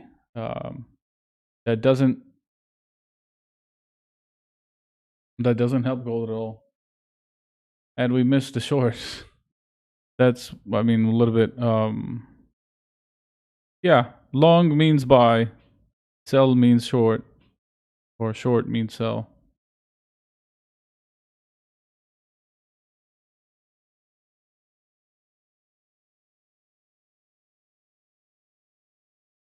I mean, higher bond yield usually. Higher bond yield. Google it, by the way. Bond yields and metals.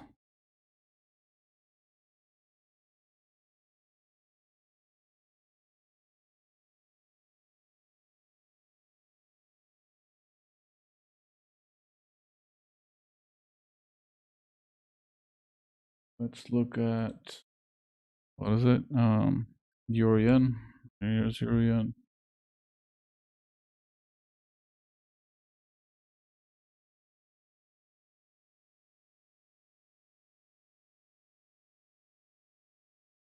Daily. Euro yen. Can't see it right here.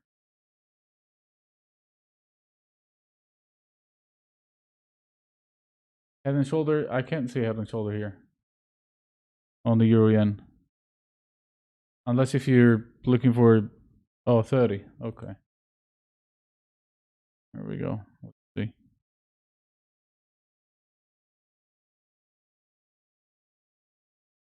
Um, Not exactly, because the head should be a little bit higher than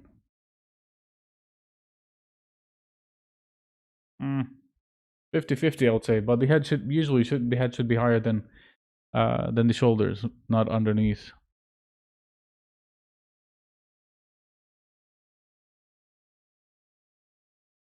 But anyway, the market is kind of settling down maybe a little bit. Anyway, it's almost 6 p.m. and there's almost 40 minutes until the market opens. So we're still here. We missed gold, but let's hope.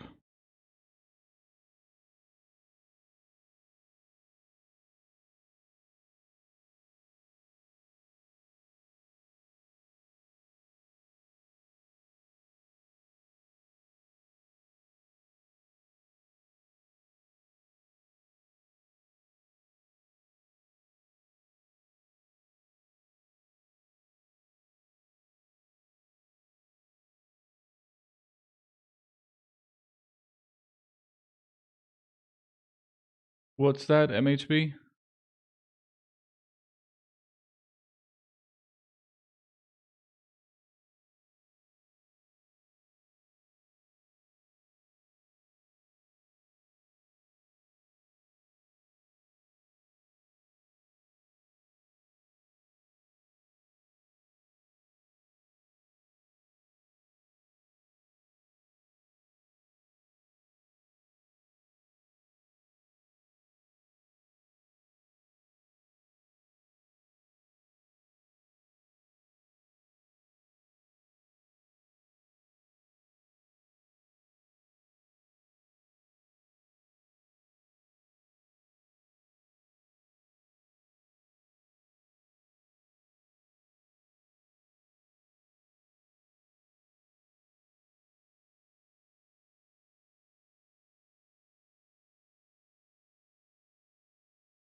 All right. I guess we have like 35 minutes until the beginning of the US session. Probably maybe we'll not see any big moves until then, or until the beginning of the US session. So stay put. We'll take just a small break or short break until the beginning or before the beginning of the US session. If you have any questions, just leave them in the comments and I'll definitely answer your questions just in a little bit. Yeah. So we'll just take like a short break and then we will be back. And as I said, today's session will remain until the end of the US session.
All right, we're back, but earlier.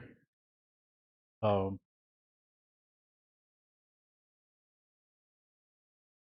okay, so markets keeps pushing in the same direction. Is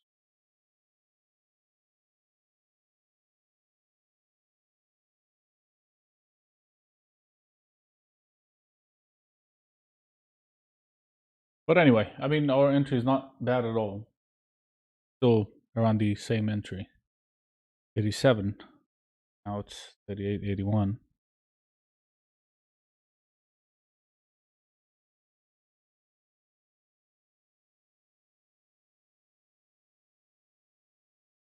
I'm just so pissed off about gold. For real though.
Anyway, we got another good reaction here. So we are still within the same trade.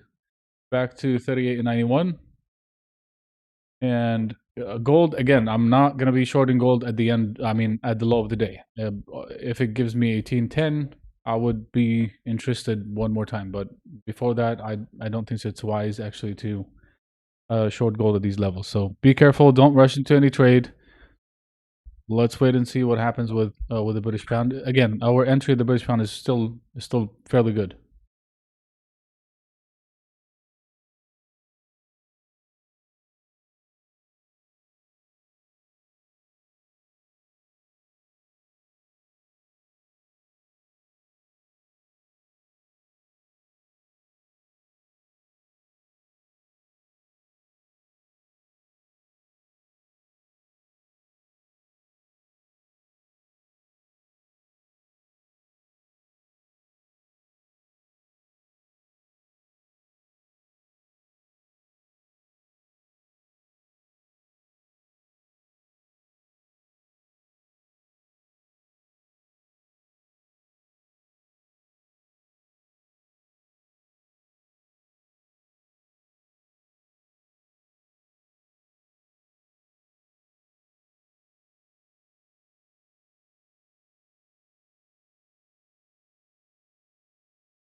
Yeah, still again, I'm still watching it. Hope for a possible short also, but hopefully, I need the dollar yen to drop back in order for sterling yen to perform well.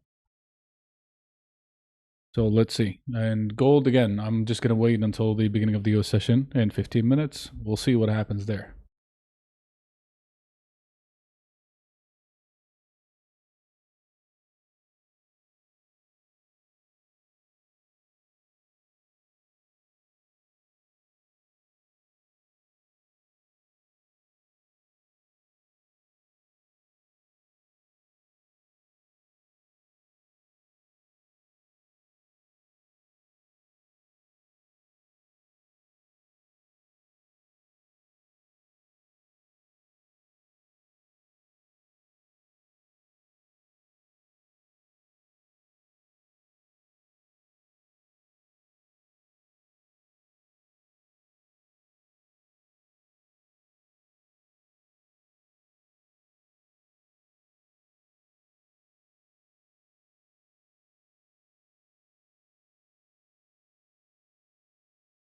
Also, another thing that is kind of a little bit concerning, like after getting 200 points in um, US futures, we're now back just to 100, which means that we might actually like open the day higher and then like just trim it lower. So we hopefully we have a signal to buy gold. Again, like I would still be interested to wait in short rather than to buy it on correction.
But actually, I'm even now thinking about the euro even too. But so far, I'll just keep it as it is for the time being.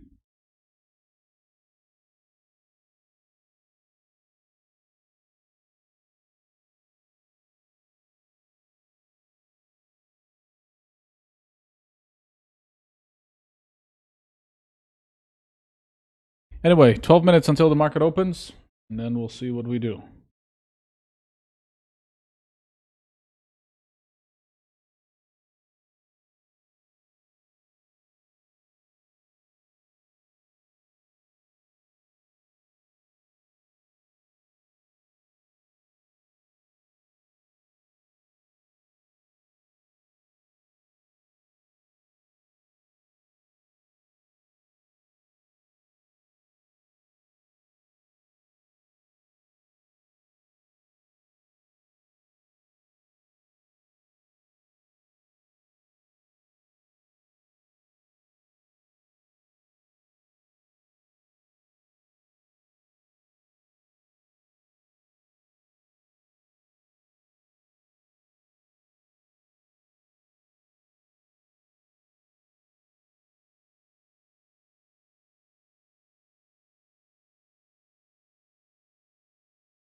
If I'm gonna buy gold, I will let you know, just like when I bought the British pound. So don't worry. But the only trade that we got so far is the British pound, which is at break even. But I'm so pissed off about gold because the moment we started talking about the market, we started with gold, and that we just missed the entry, unfortunately.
I mean, if you want to, go ahead.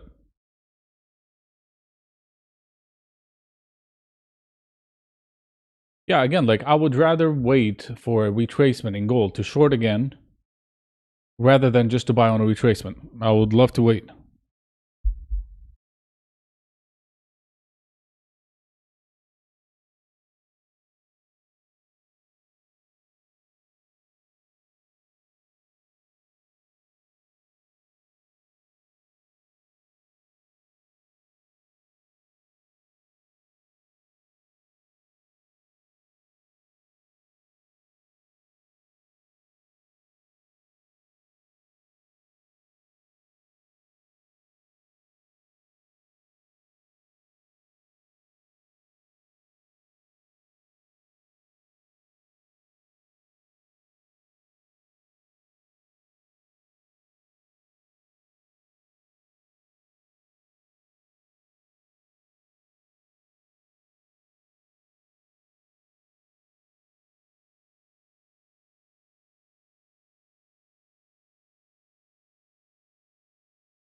No, what 37?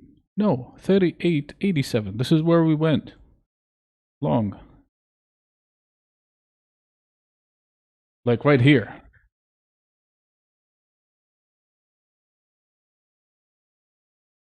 Yeah. I think we got disconnected for a little bit for some reason, but here we go. We're back on the same channel.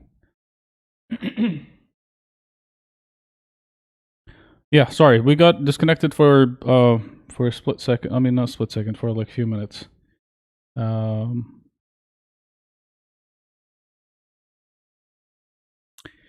so US equities again, getting more and more. I'm not sure why this is actually happening with YouTube today. Um,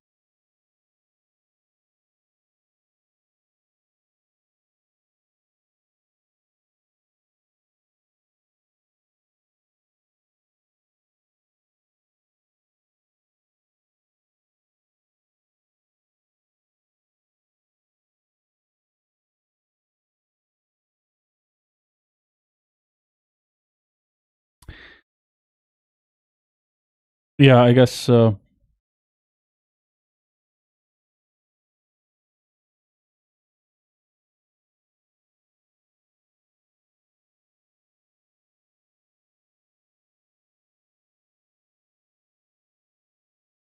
I guess something's wrong with YouTube, but because Facebook is still working well.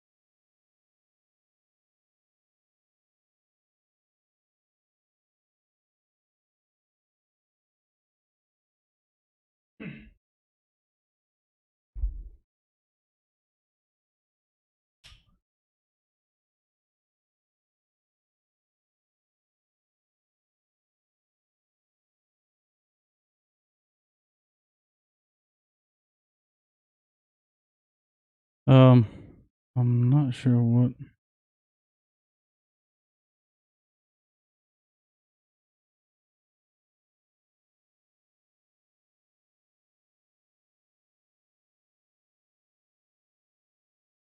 Um, I'm not sure what is actually going on with YouTube today, but we got disconnected twice for some reason.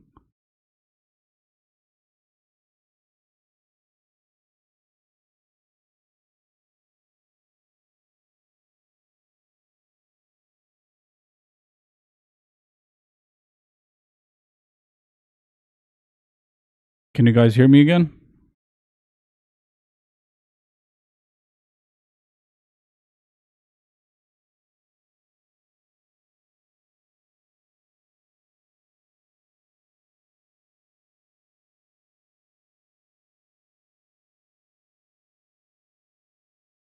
Yeah, I think there's something wrong with YouTube for some reason. I'm not sure why, or what is it. I mean, on Facebook it's still working well. So, but anyway,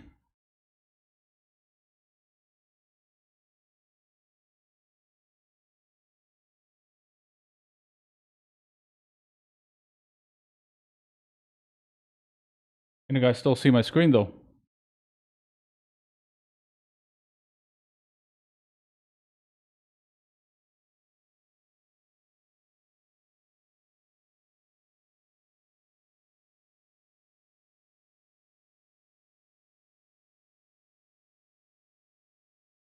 Yeah. I don't know. Something's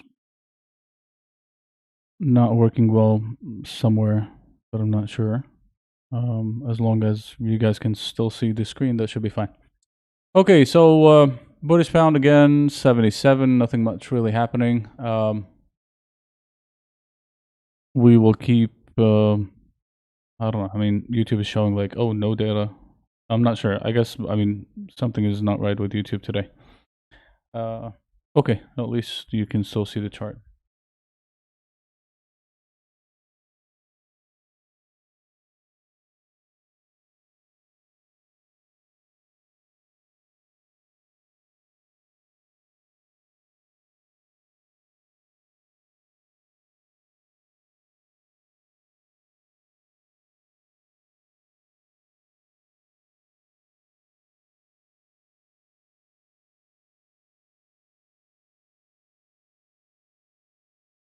See what else is going on. Building in, nothing yet.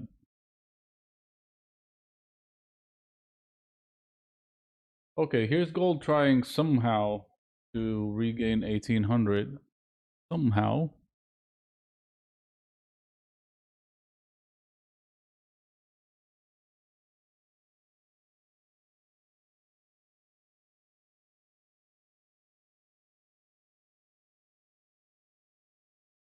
Let's see if he can get all the way back to 1500. And sorry about the disconnection. I know like a lot of people got kicked out of the stream, but that was not intentional.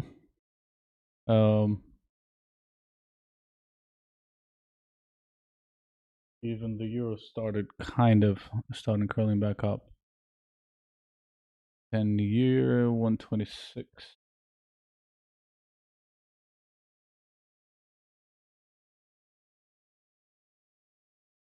Next one.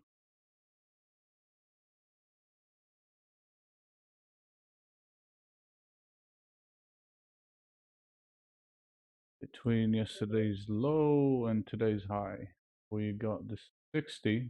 Good reaction.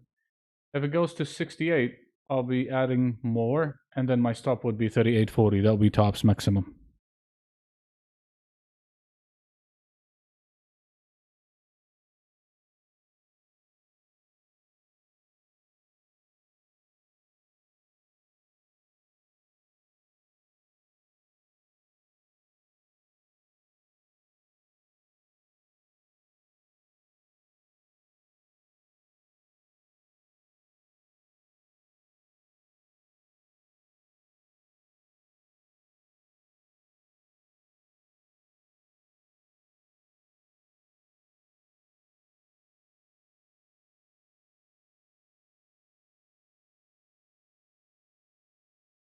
Yeah, we'll get ready at 138.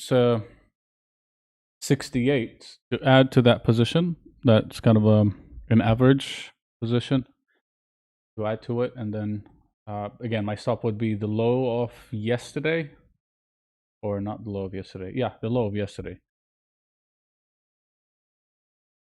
If it goes to 68, I will be taking another position.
Well, again, that's what I'm saying. 38, 68, 38, 68, which is around the corner. And then we'll see.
And how come did you enter at 139.64? I just don't understand. Which pair are you following? The same pair that we are following? Right now it's 138.70. We entered at 138.78. And I'm looking to enter again at 138.68. How did you enter at 139.64?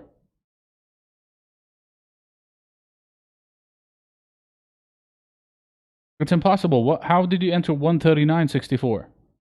We've never seen that number today even.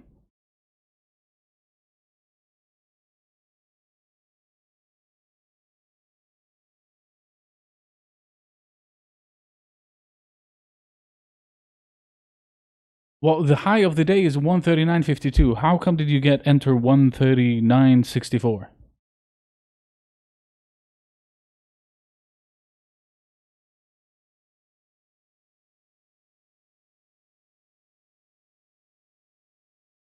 You can still see what? I'm so confused. I'm so sorry, but we haven't seen 139.64 on the British pound the whole day anyway, whether the high or even the low. How did you enter that one?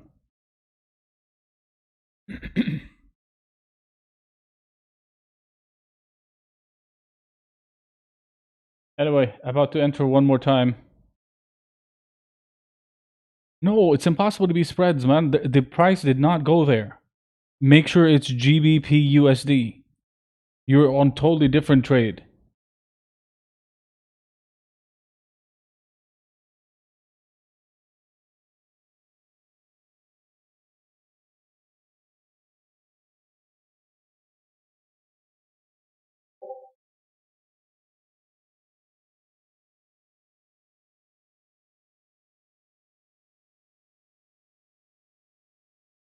This one did not change.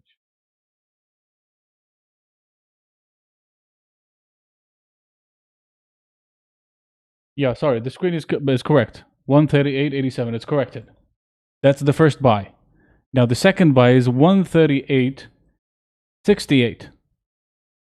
But how come did you enter at 139.64?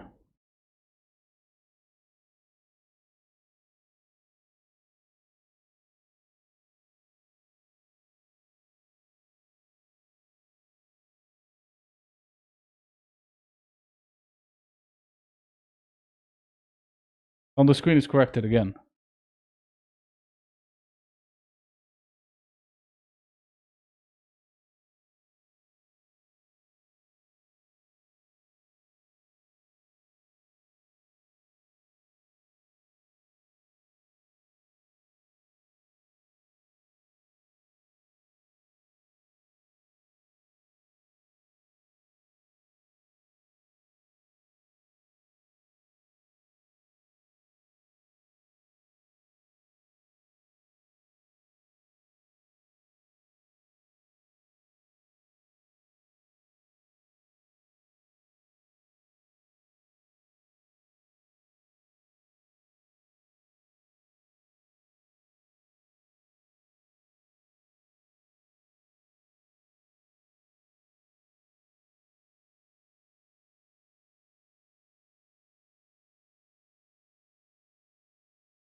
Oops.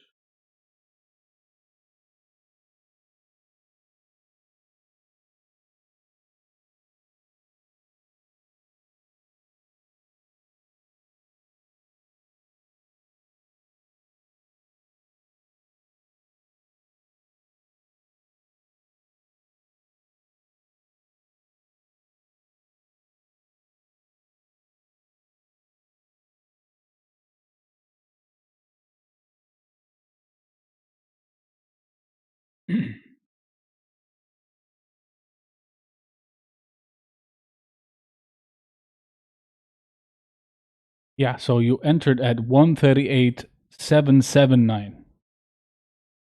Forget about the last digit.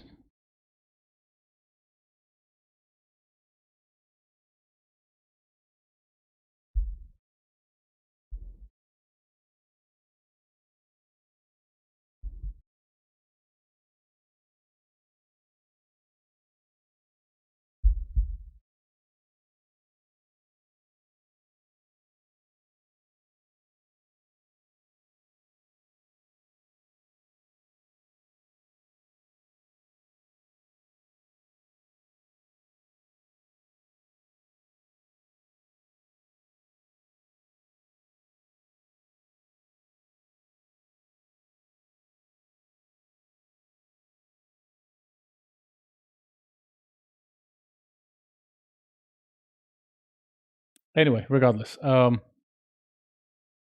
still on the same one. Also, gold 1790. I just hate and pissed off from gold. Like the first thing we talked about from the beginning of the day is gold, and this is what happens.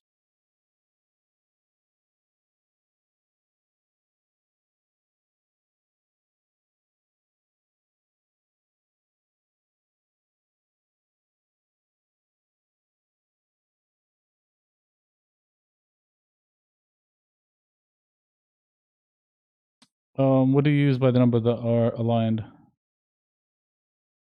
Yeah, so you entered at 138.781. Okay, that makes more sense now, but not 39.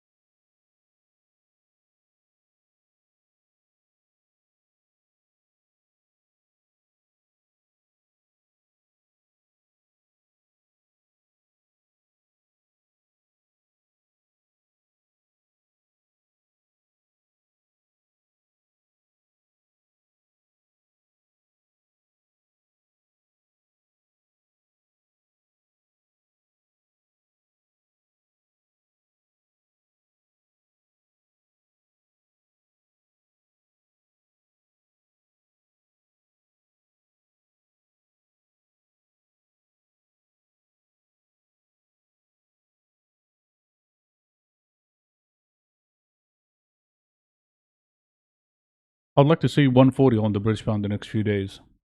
So we'll see where.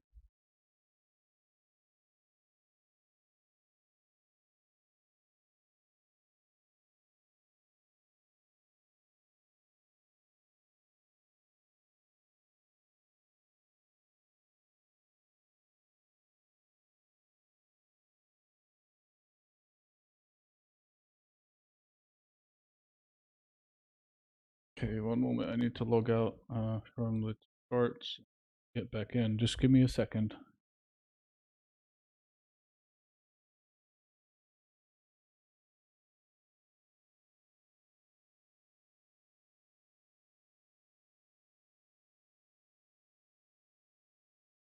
Yeah, it's impossible to be 139. 138.96 is possible, but not 39.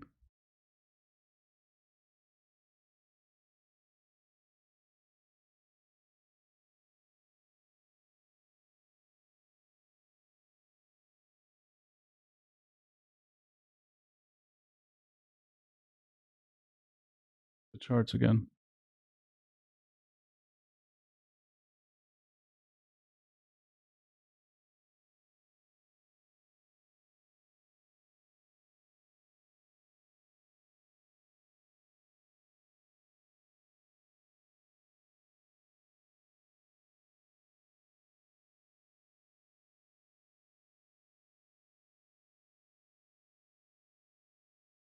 And also, it's very choppy in Wall Street today. Um, there's no big direction so far. Yeah, let's hope it goes to 140. That'll be good. Okay, I'm about to add to my trade 138.68. I'll let you know once I get in. If I get filled.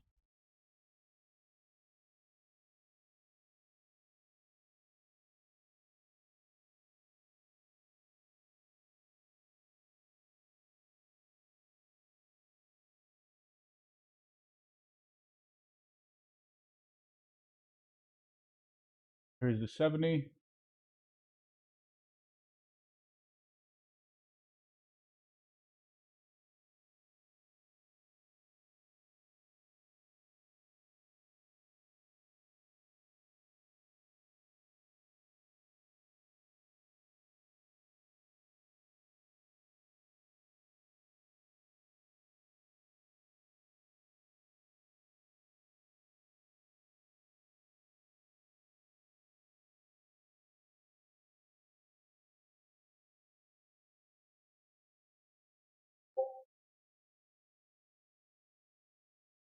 I mean, even though on the daily it looks ugly, But anyway, we will just keep with our stop.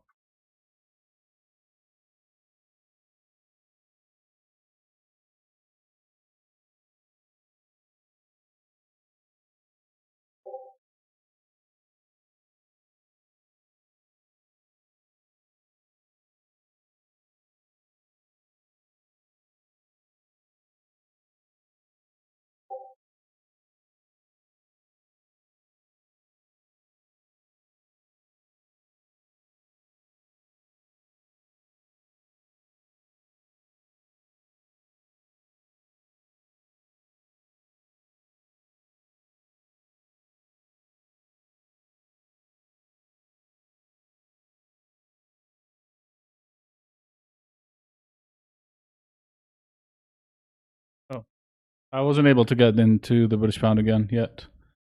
I'm just gonna keep an order. Where is it? I'm gonna put a pending order 138, 68 to buy the British pound, but that's a pending order. If it gets it, let it do. If not, fine.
The one that I have on the screen right now is just 30 minutes.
Yeah, let's just see what happens. So, I mean, I wasn't able to get to get another long, uh, but whatever. It is what it is.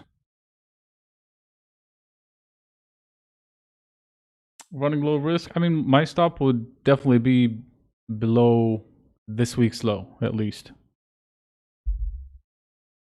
something below 38.40, not before that.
I'm actually started thinking about the euro now. I don't know. Let's see.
All right, gold is showing some sort of kind of retracement again, like almost 1800, but I couldn't take another long position on the British pound. So for the time being, we will actually just wait on the one that we have. That's number one. Aussie broke through 200 day moving down on 30 minutes. Now what? No, Aussie, you can't actually do short right now. Definitely no. So we'll just stick to the one that we have, which is the British pound, and we'll wait on gold. If it gets us to, I don't know, 1810, that'll be good. 1815, much better even for a short position. All right, so stay put and let's see what we have.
No, I mean my pending order is still the same, 38, 68. It didn't get filled, which is I'm not sure if it's gonna get filled anyway. Now it's back to break even, so I wouldn't buy anything like at the same level. So we'll just keep it up here.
Here we go, gold picking up again, 1806. Let's see where it can get.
As I said, still the same. Gold, I would like to see 1810, 1815. I would be thinking the short again. And do you think the market is slow today? I don't think so. They are.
All right, here's '08 in gold.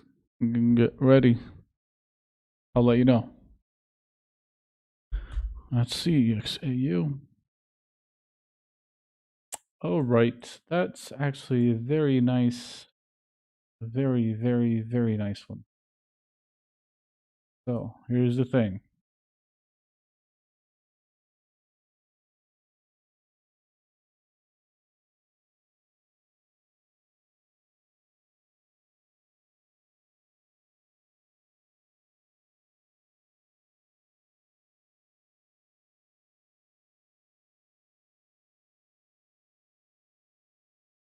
Hey, from today's high to today's low, here's our shorting again. That's the area. 1808 and 1812. I'm gonna put the first order at 1810. At 1810. Where is it? 1810. Pending order. Oh no. 1810. That will be my first one. That's pending order. Okay.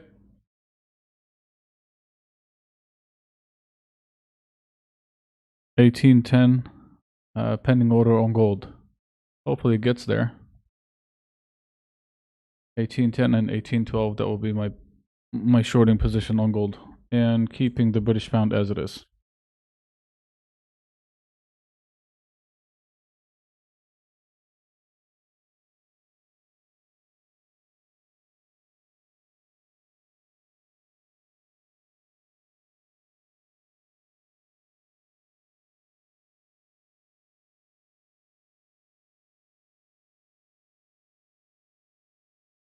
All right.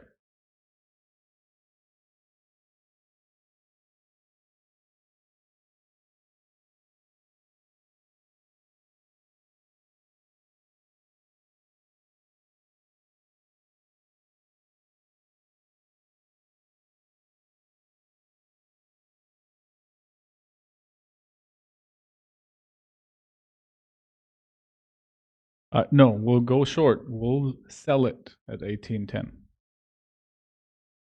Here we go. That's the first order already in. So I am just going to post it on the screen.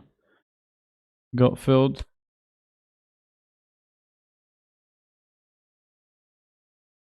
1810. All right. That's a new one. And the same. Small order because I might actually add if it gets back to 15.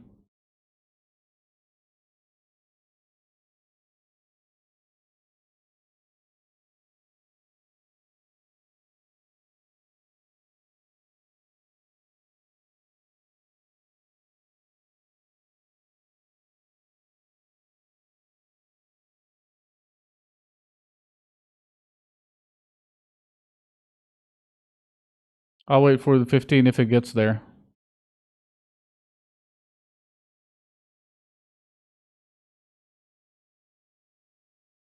Okay, great.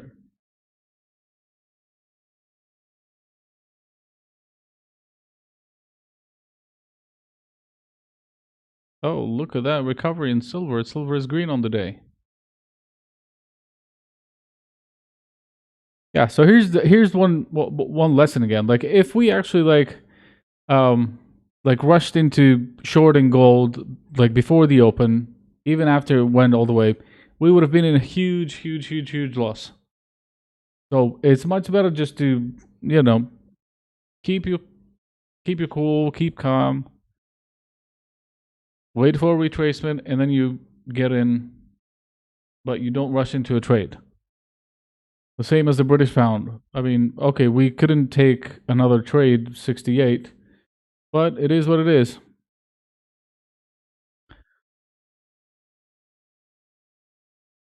But you don't need to rush into any trade under any circumstances. Dow is pushing back up now with over 100 points. Where's Bitcoin now? Is Bitcoin below 50? Oh, 49,000. Okay.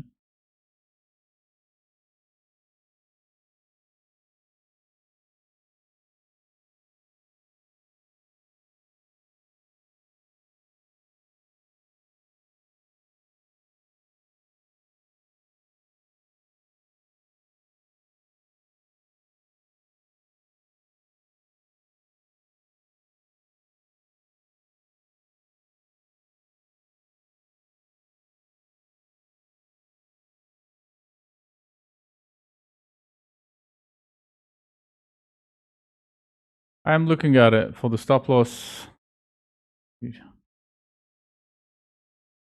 As for it should be at least above above today's high or yesterday's high, which is today's high too. Somewhere around 1827. But that will be $17. That will be a little bit much, but yeah. I guess 1826 or 1827, 28 tops. But I'll be looking for something below 1765 as a target.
No, I wouldn't say it's too low.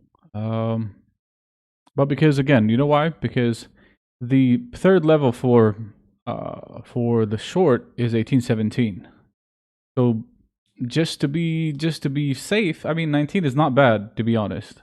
19 is not bad, but it's former resist or former support, so it's now resistance. A little bit over that will be fine. Maybe 21 that will be better.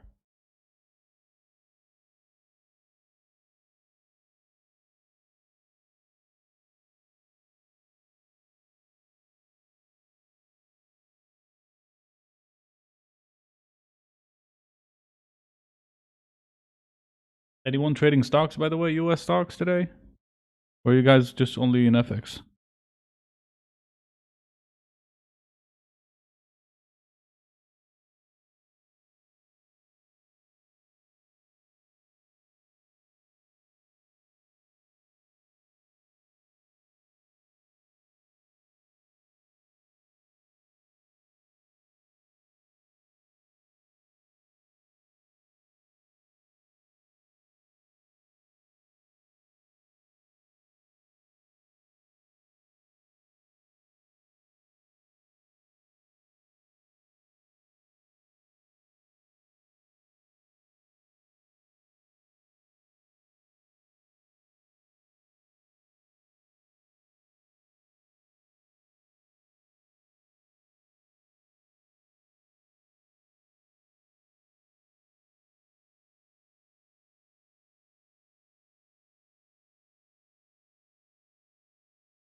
Oh, Palantir, they had a very bad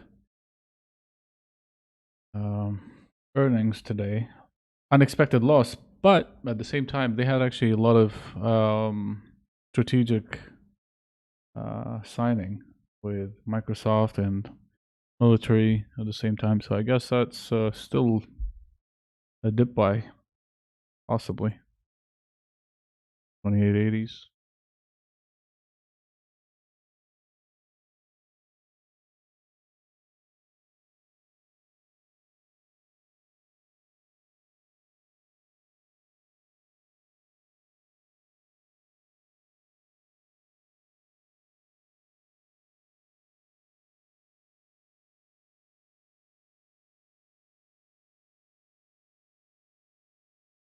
Here we go.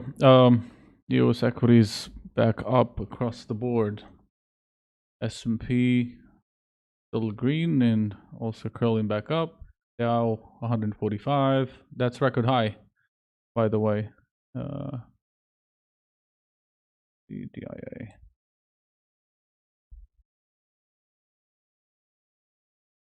Mm-hmm. That's a record Dow.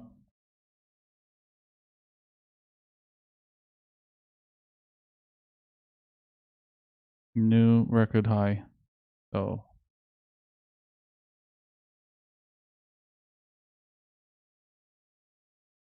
Nasdaq's the same. So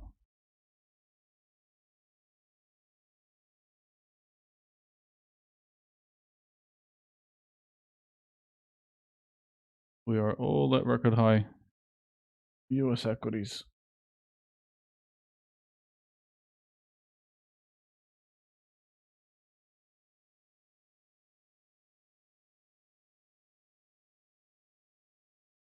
Having some SNDL.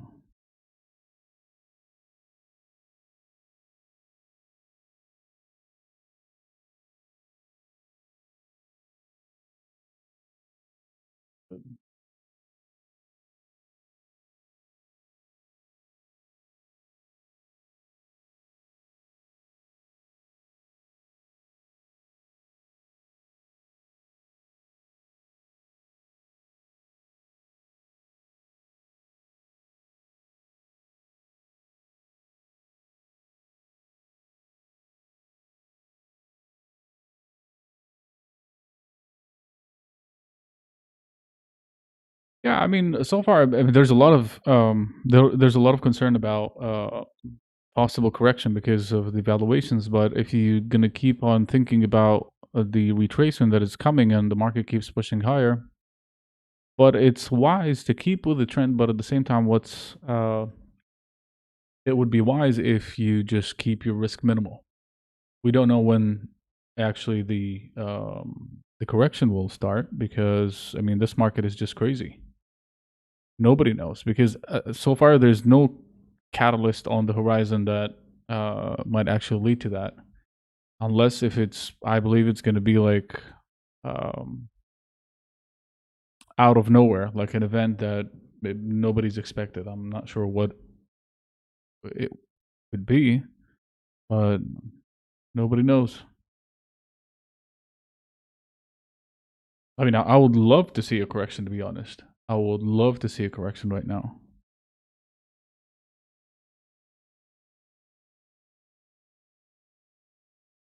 Okay, here's 95 British pound. And gold is still 12, so that's good.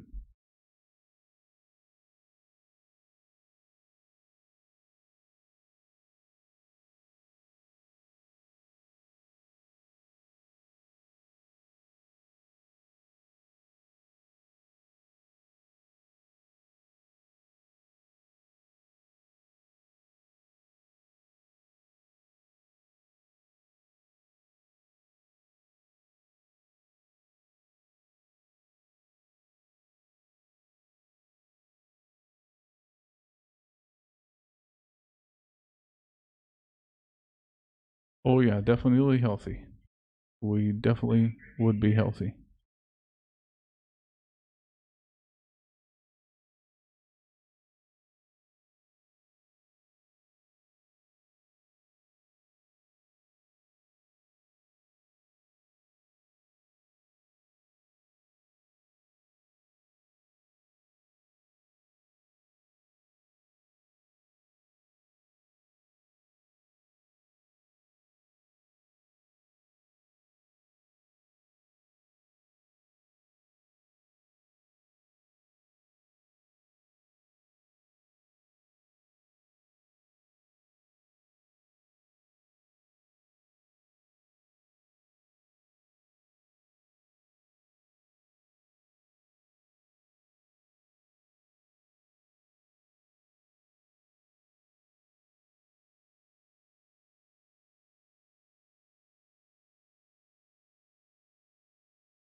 Yeah, here's we're up by what, 7?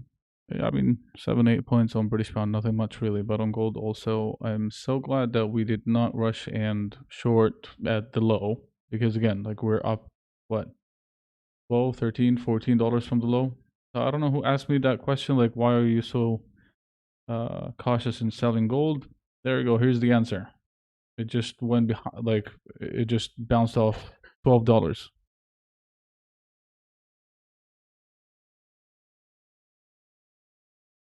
Yeah, never. I mean, never just go short at the low of the day or long at the high of the day. Wait for a dip and then you buy, or wait for a correction or a bounce to short. But never ever just sell on lows just because you think it's going to go even further. It might actually go even further, but at the same time, you don't just chase the move.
Here we go. Get ready.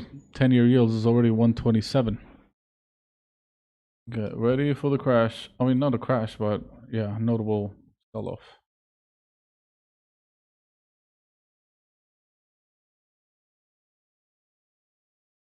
The highest since March.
Let's go gold.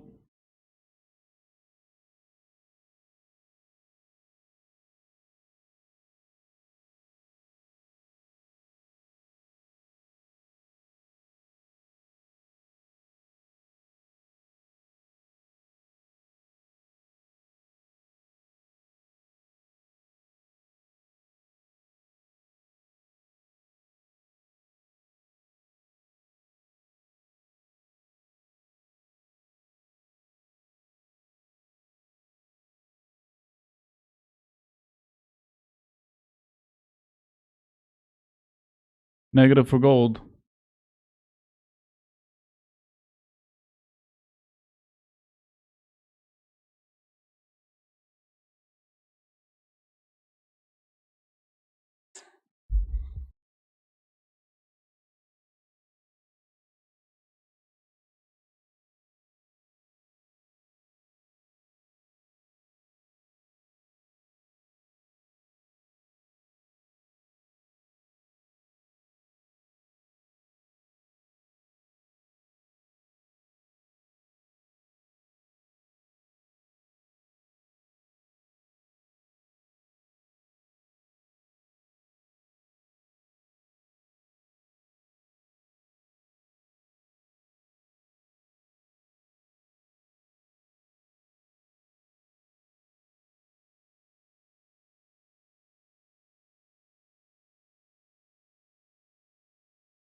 Yeah, well, that something is interesting now.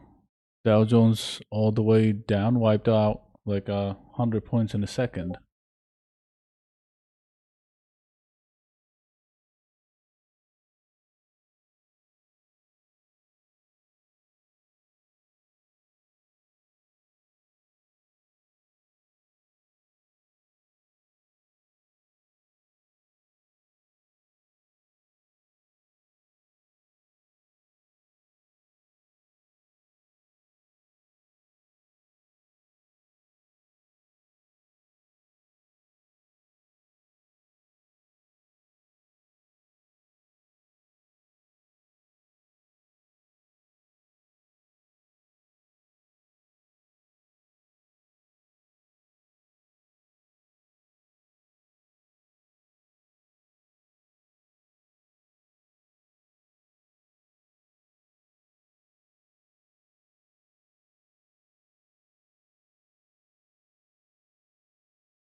Well, let's see if it's gonna go up. But anyway, um,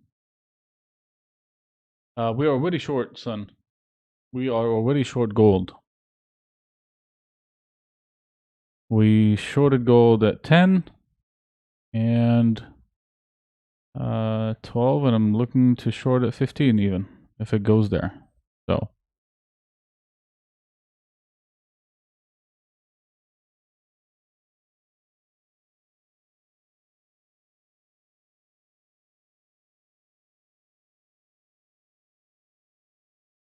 yeah, so let's see how it plays out from now. But again, 10-year yields is now the 127. That's the highest since March, yani before the pandemic started. So this is not going to support gold by any means. So let's see for how long this is going to continue. But we maintain our. But I don't like the fact that Dow Jones was unable to hold here and it's back down.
Yeah, like wiped out already 100 points is out for US equities, at least for Dow Jones.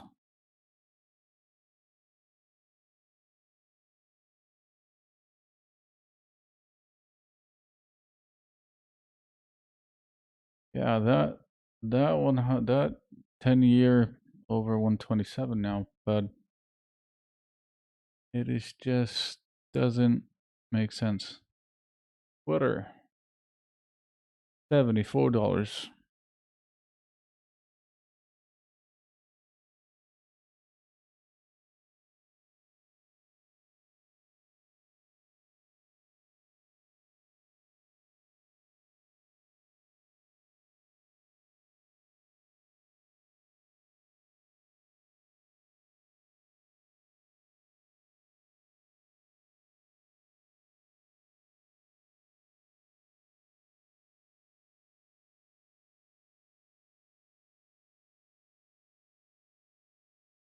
Yeah, that looks ugly, guys. That looks very ugly. I mean, look at that.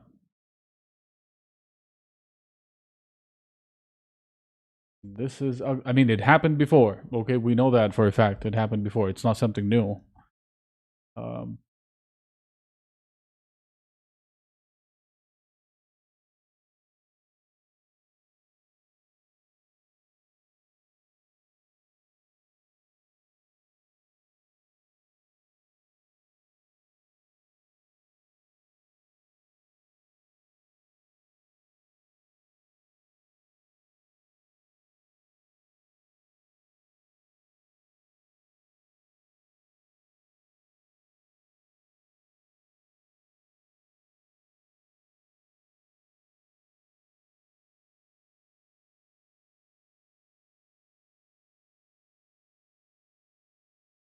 anyway, we shall see.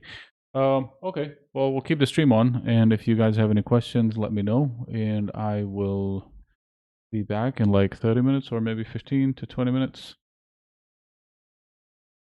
And hopefully, well, here we go. I mean, British pound is already back up, green, 39.04. So that's good. Green trade so far. Let's see for how long it's gonna last. And gold, we'll keep it as it is. All right, and we'll keep the stream on until the end of the session. But if you have any questions, I'm right here.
So, how are we doing? There you go, British pound already all the way to 39.30. So that was a good buy. Yep, spiking up nicely. And what we can do actually, we can even move our stop now to break even.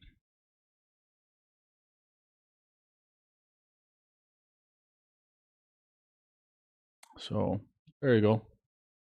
We got a nice trade at least on the British pound, and now it's time for gold to run with it.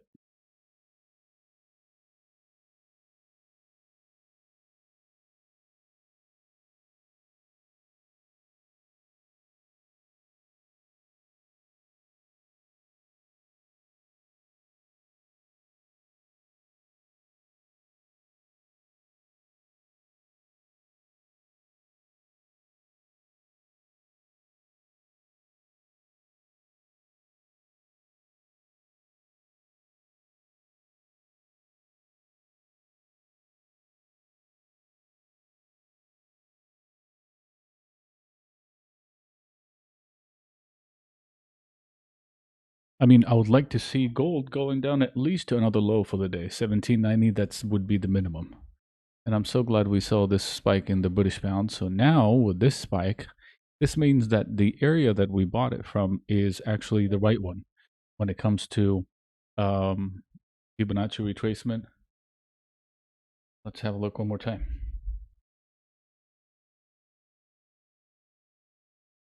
So yeah, um, yeah. So basically, that area from the 39, 38.97 all the way to 38.68, that was the right one to buy. So right now, what I'm thinking is I will put any of my stops right now, like at the low of the day. I would like to see at least 39.50. That's number one. As for gold, same story. It shows that where we sold is actually right because, again, here's the high of the day. That's the low of the day. Where we went short is the perfect entry. It went all the way like behind us, what, $2, $3, and then all the way back down. So, what would like to see here in gold at least to see the 1789. All right.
Yeah, there you go. So 1807 gold, so that still be fine.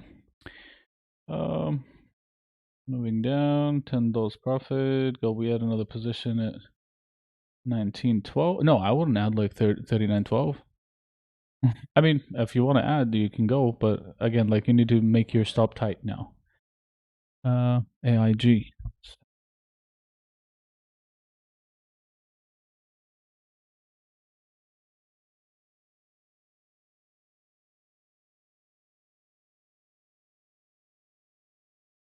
AIG was a breakout, but a few days ago.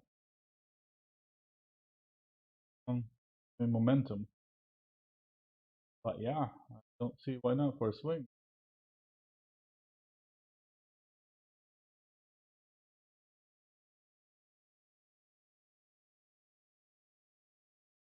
Yeah, that recovery on the British pound was really good.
And here we go, gold. 04.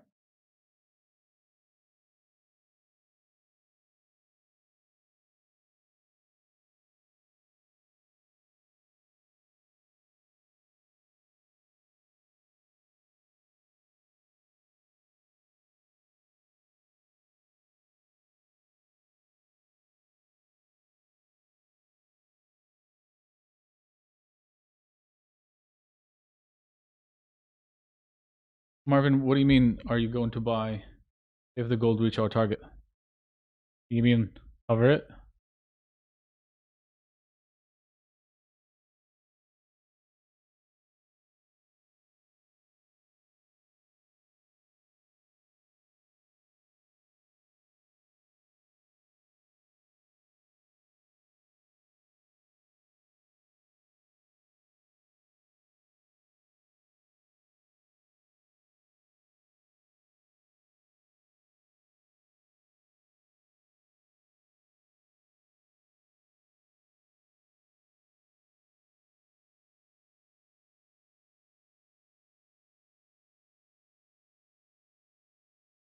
Take profit for gold at least the low of the day.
There we go. We might actually be about to break below 1800 again. Possible. Let's hope. All right. What else do we have? Um, if anyone going to buy after the target profit center, oh no, I think I'm gonna. If we actually get to today's low, I'm gonna keep it actually for the next few days because I guess the next one is 1765. Well, if it shows a strong confirmation of rejecting that area, yes, what I don't see happening with strong dollar. Okay. What about trading indices? Are those any good? Pros, cons? I mean, indices are indices. Right now, if you ask me, long or short, I would just stand aside. You can do options better.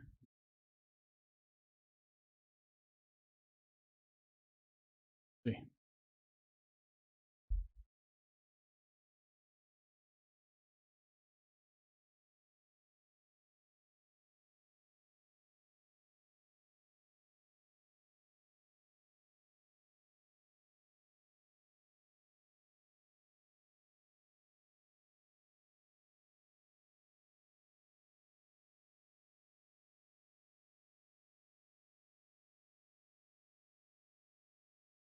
Guess what? We're gonna do something another trade. Okay. I'm going long Euro USD. Okay. Market 2114. But the stop is the low of the day. I'm just going to 2114. That's what I got.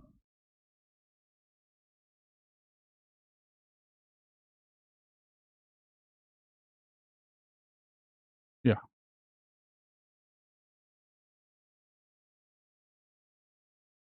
I am going long 2114 euro. So there we go.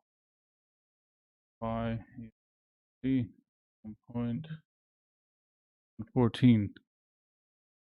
That's your third trade for the day. And the stop is the low of the day only.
Take profit for the euro.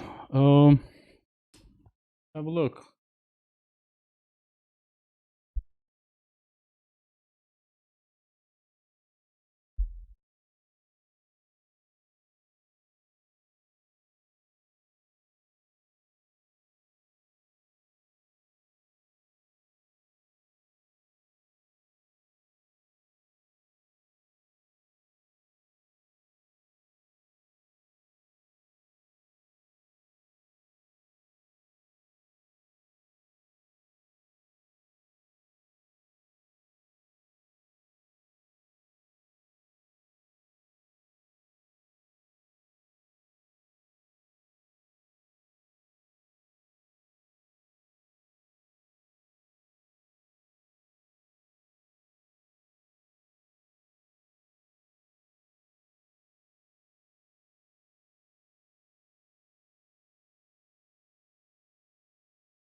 I mean, if we're gonna look for any kind of take profit for the euro, I would be interested somewhere around at least 2140.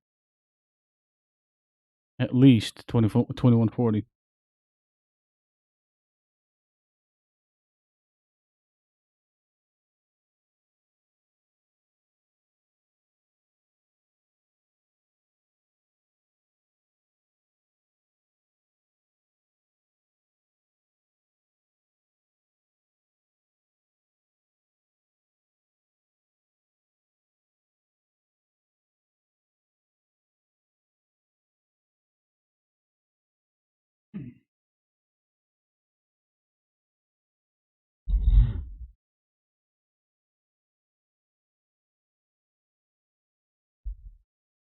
Here's the gold 108, 1802. Let's go, let's go. Yeah, 2140. I'll be at least 2140, I guess.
Gold 1800.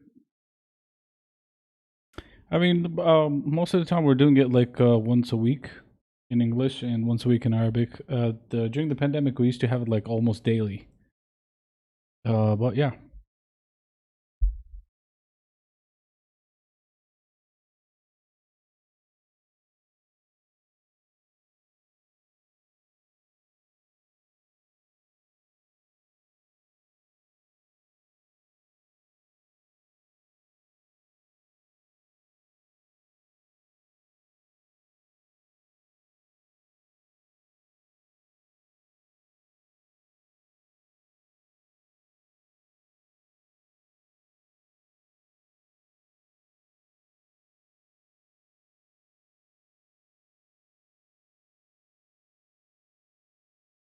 stop loss for the euro is very tight. It's the low of today. That's it.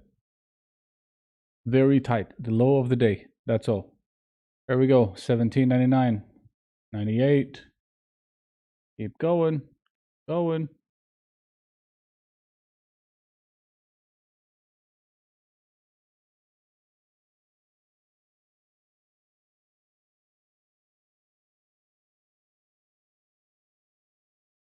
Go.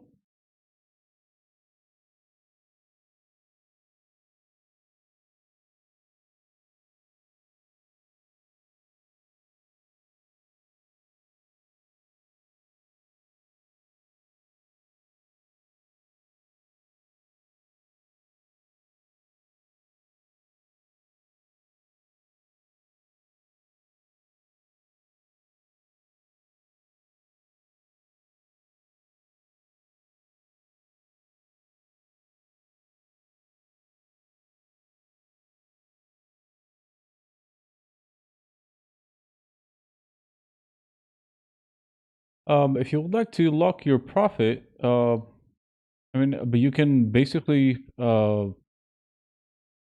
you can do is put your stop at break even because it's, I mean, we already sold where? 11. Yeah, if you want, you can go for break even stop loss at least. So, worst case scenario, you won't lose any money. That's your worst case scenario.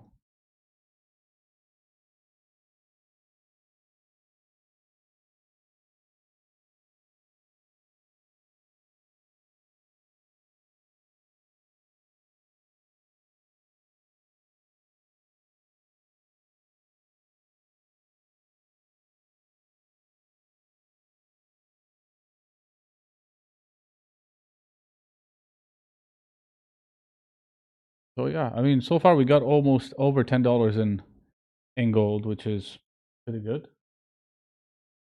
And the euro, so whatever, minus something.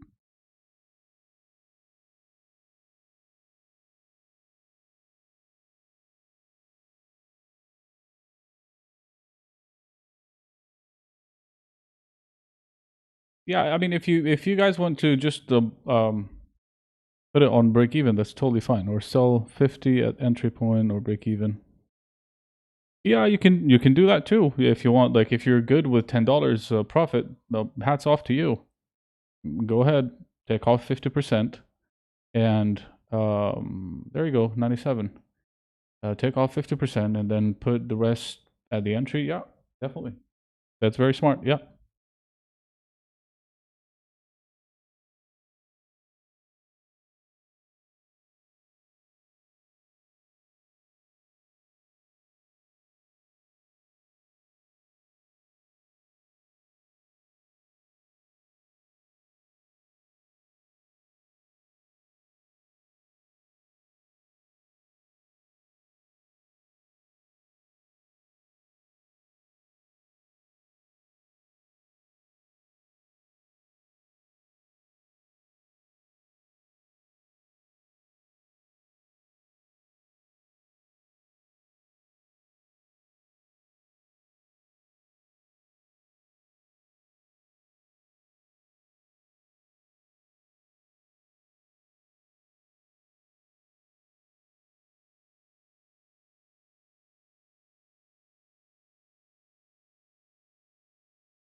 Here's 97. That was a pretty nice short. 10, 15. Pretty nice short.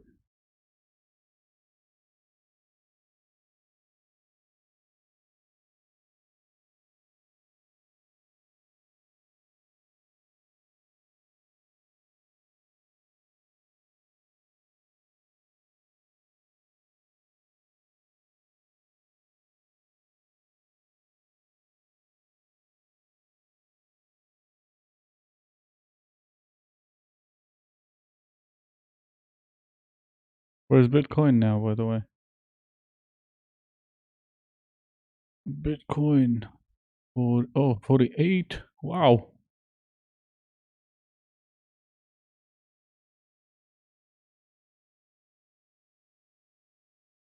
I mean, look at that.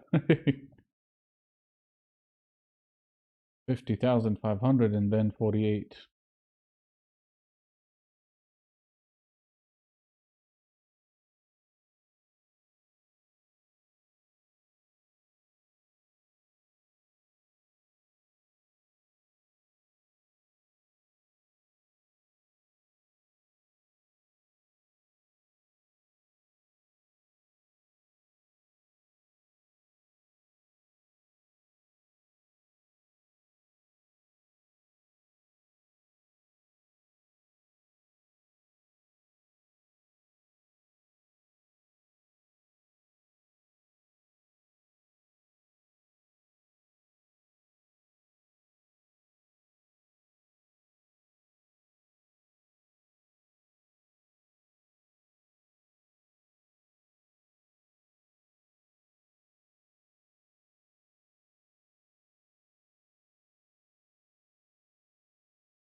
Ninety-seven and a half.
96.5 gold.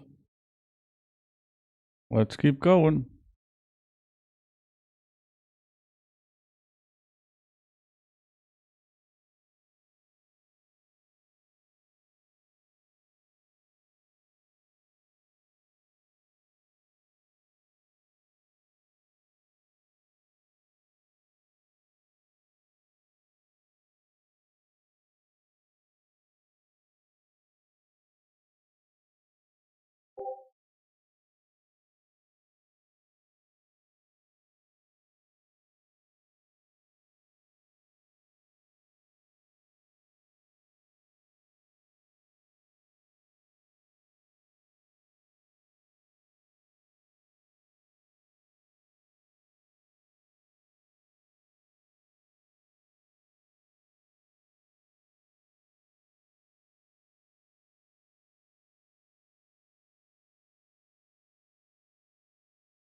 That's fun. No, nah, no, man.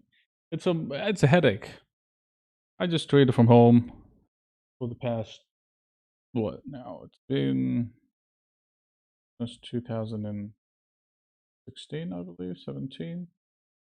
Yeah, and that's it. Before the pandemic, so it didn't really matter to me that much the pandemic though. But yeah, I mean it's all about the right timing. So I mean, here's the thing. Okay, since the beginning of the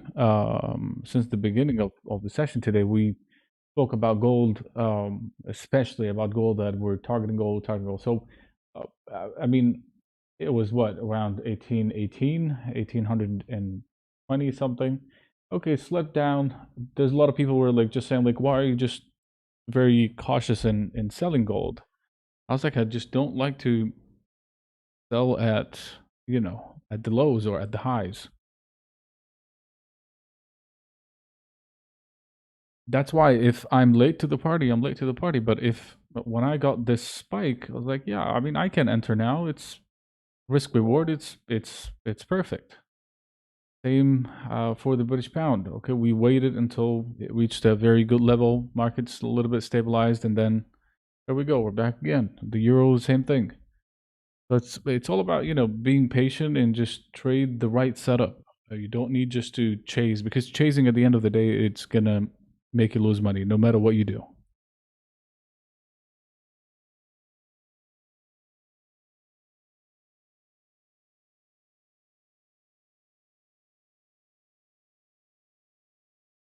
Yeah, that's another thing, Marvin. Everybody will be saying the same.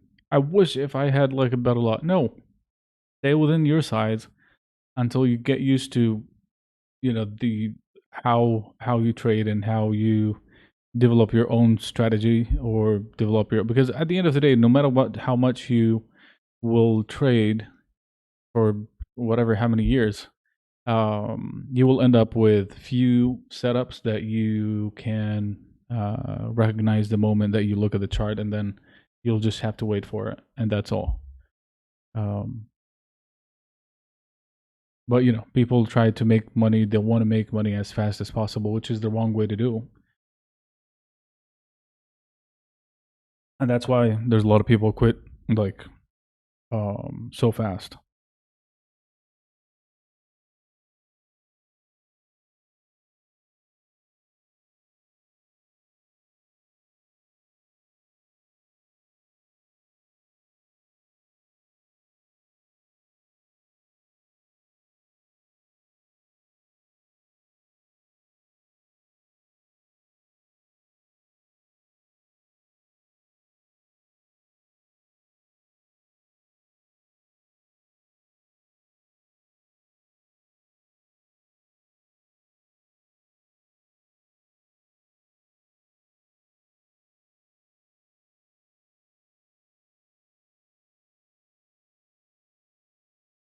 And here's the closing for Europe today.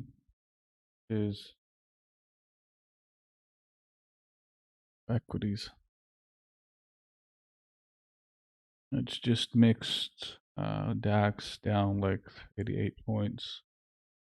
The only one that's up is basically, I'm not even up, it's unchanged. CAC in France. So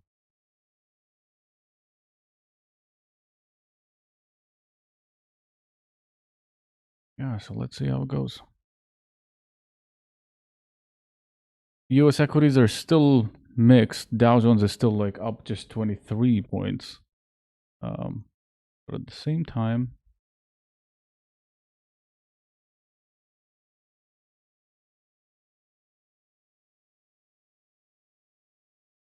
gold 95, almost 94.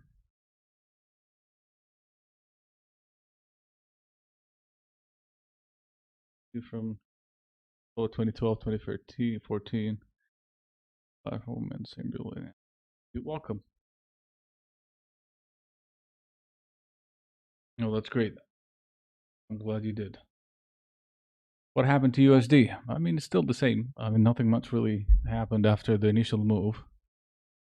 But we should see, as far as I can think, today's move was just another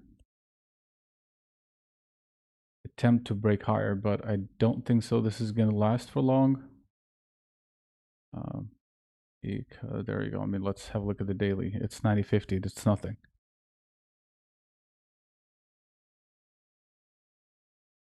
I don't think so. This is sustainable, especially after breaking out or breaking down that slight.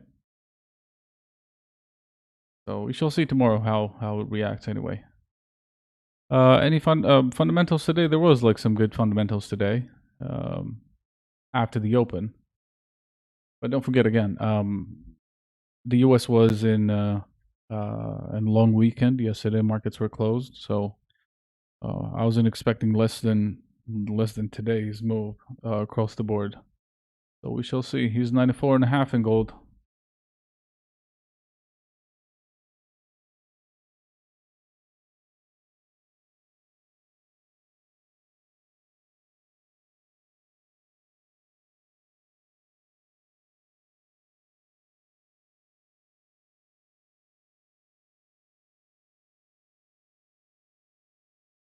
From 18.10 to 94. That's what, $16? That's good.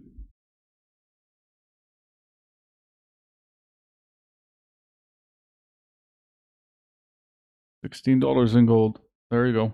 I mean, regardless, no matter what happened in British pound or the euro, gold profit actually covers everything. So, yeah. If you guys want to close half of the gold shorts, that should be fine. And keep the rest, that should be fine too, because today's close, I mean, if you look at the daily, there we go. I mean, that's doesn't look good at all, to be honest, at all. So thinking, I mean, it's already 9 o'clock here. I mean, we still have a couple of hours, but here we go. I mean, U.S. equities just turned red. Dow Jones, S&P, Nasdaq, all of them are red.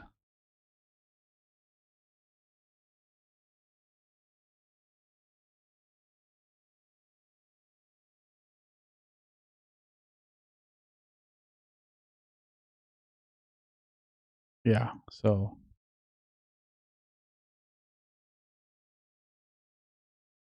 see for how long. But anyway, I mean, we got a very good trade in gold. Even if anything happened to the British pound or the euro, we're still covered by over $16 in gold. So that's totally fine. We shall see what happens next in the next few days. Tomorrow should be also another big day. I mean, from starting tomorrow, we have Wednesday, Thursday, and Friday. They're like a very important data coming out. So we should see. Smash the like button. Yeah.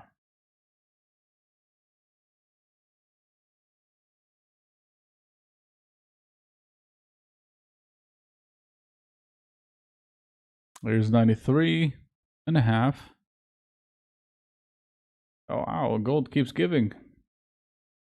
It's payday. I mean, look at that. There's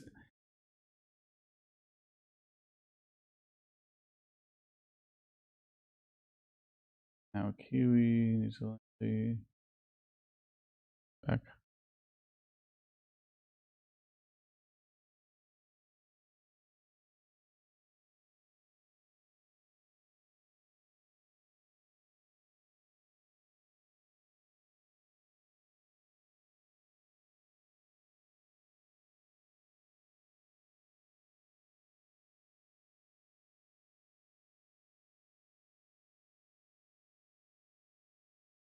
I mean, if you guys also trading stocks, there is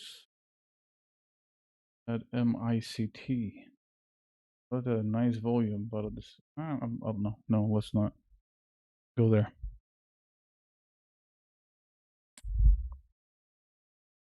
Good job, Marvin. I mean, again, $33, like small gains add up.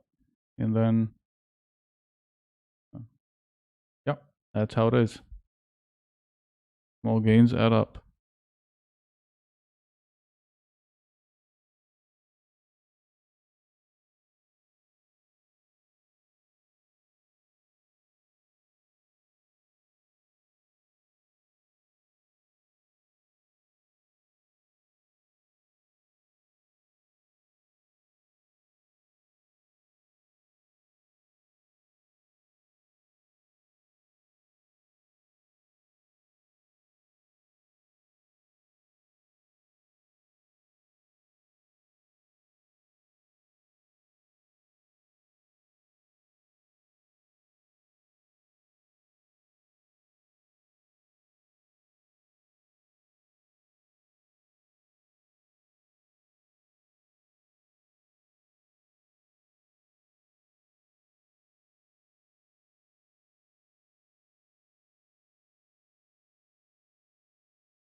Canadian is very interesting that it actually held support today on the daily. It is actually continuing to show that the head and shoulder is still intact, even though it's early, but it looks like the head and shoulder is still intact over um, the inverted head and shoulder is still intact. So we should see some sort of action tomorrow. Especially, I mean, again, like if you look at the candle here, you can't ignore it. It's hard to be ignored. So yeah, see the rest. The XY, what's the candle look like today?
Gold was great, but GBUSD Gave only 10 pips profit, but it's fine. All right. I mean, better than nothing.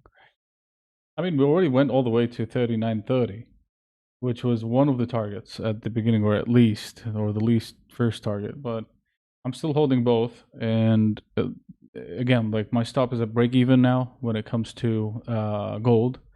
Worst case scenario, I won't be losing anything. So that's how you just try um, to control the risk.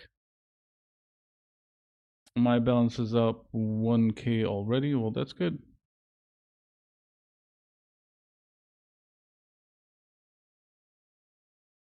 Yeah.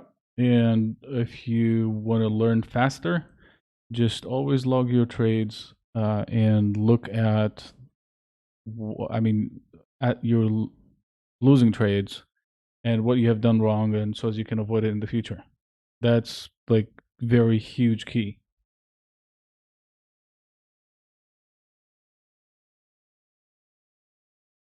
I mean, pivots good to just keep an eye on, or at least to know the levels during the day.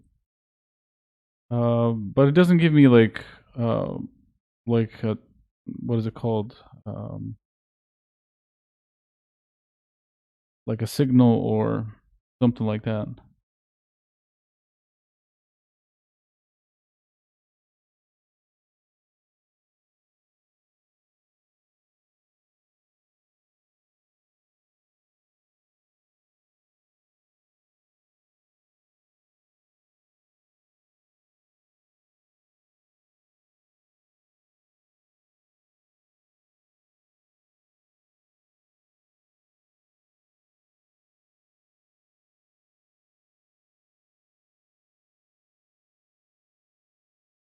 Well, I mean, it was fluctuating during the same session, and we just got in like, but again, where we got in, um, where we went short, it was the right timing.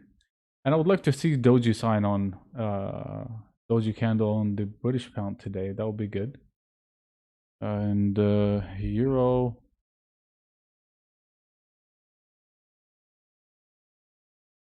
yeah, the euro is like looks ugly. But yeah, that's another confluence between 50 day moving average and 50% retracement Fibonacci. So we should see what happens tomorrow.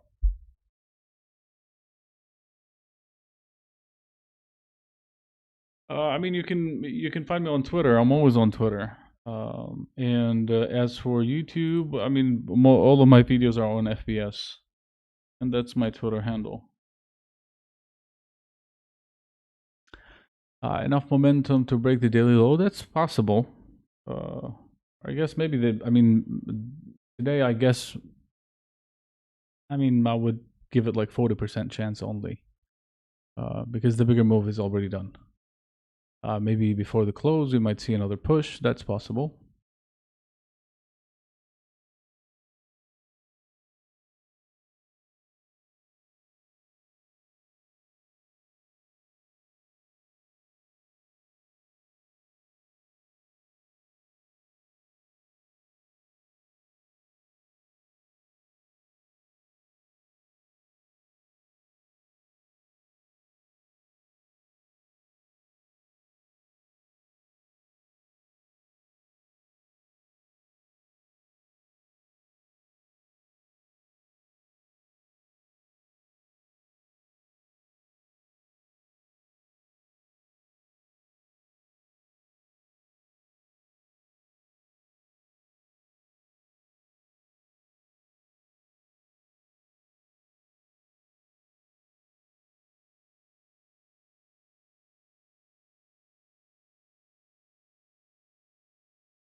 Getting momentum in the form of short retracement or maybe liquidity grab. Okay, you're welcome. Um, I mean, at the end of the session, I mean, usually at the end of the session, I mean, the price accelerates usually accelerates lower. I'm saying. Uh, so the main move is already done twice.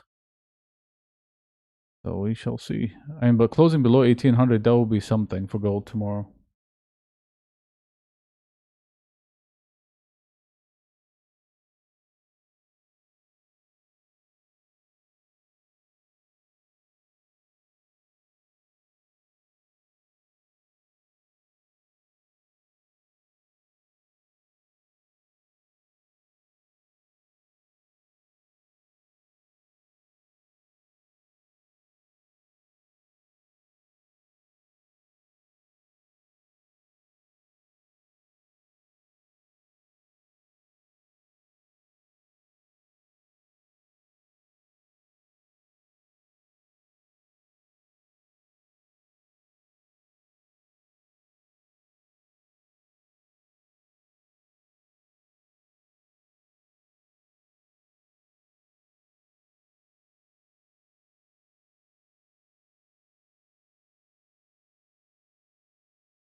I don't think so it's going to be like that much of a strength for the dollar though.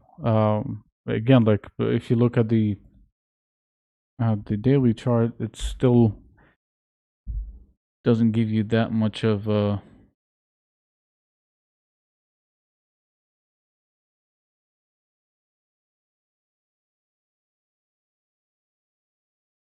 It is still weak, even though like I'm still watching this one. We're still below 50. So up until we see some sort of like a clear above 50, and we need to clear the neckline one more time. This is when we say, okay, maybe. But otherwise, it's gonna be the same.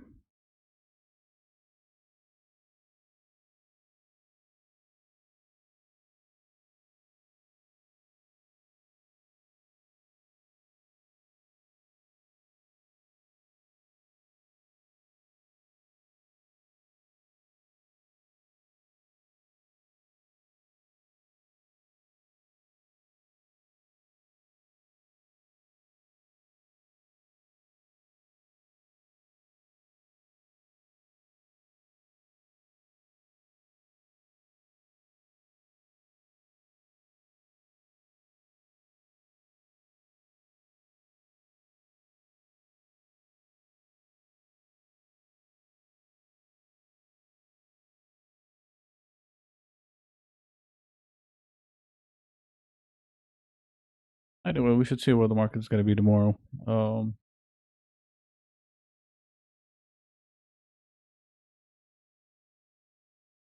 Gold, maybe we're late to the party, but we went short gold at 1810 and 1815. So yeah, and I think in the next few days we might actually see more downside. Possibly 1765. I believe so.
Where's GME today? I don't think so. I'll be able to come live tomorrow. But I'll be on Twitter. All day, of course. Oh, GME 49. Yeah, I'll be on Twitter. I'll be following the same trades. So, if you have any questions, you can just um,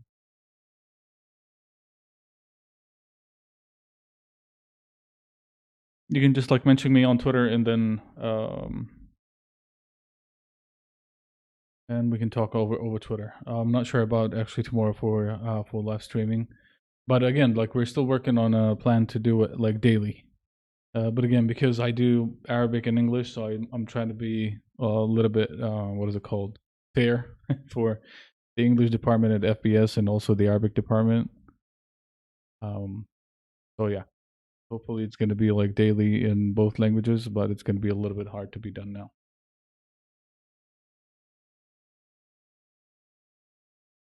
Employment, I don't think so because, wait, what time is the unemployment tomorrow for? Uh, wait a second, let me see.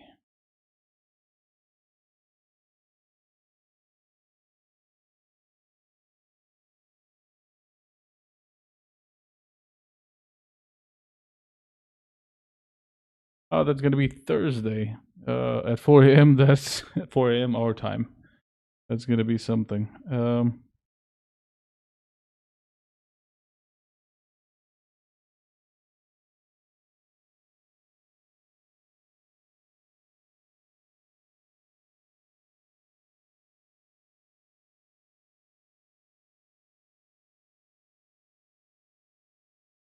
Yeah, and if you want, also, do me a favor. If you took your trades and would you like to share them over social media, that's totally fine too. If you want to put them like Twitter or whatever and just tag me in it, that'll be good too. My Twitter ID is just my first name and my last name, which is Nour. I mean, my name is Nour Eldeen. It's a composite name, but everybody calls me Nour, but that's fine. Uh, I will try. I actually can't promise because it's going to be at 4 a.m. my time. The Aussie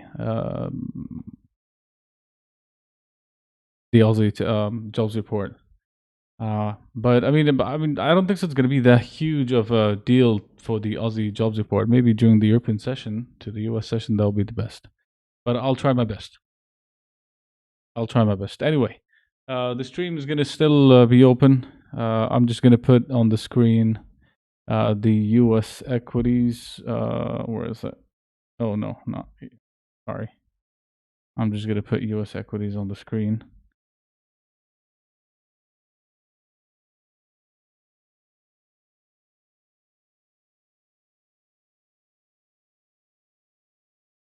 Yeah. And I'll just leave it there. If you have any questions, you can leave it in the comments. If I'm here, I'll just answer it. If not, we'll see you again next week, or maybe tomorrow or after. But anyway, you can just subscribe also if you want to subscribe and activate the notifications.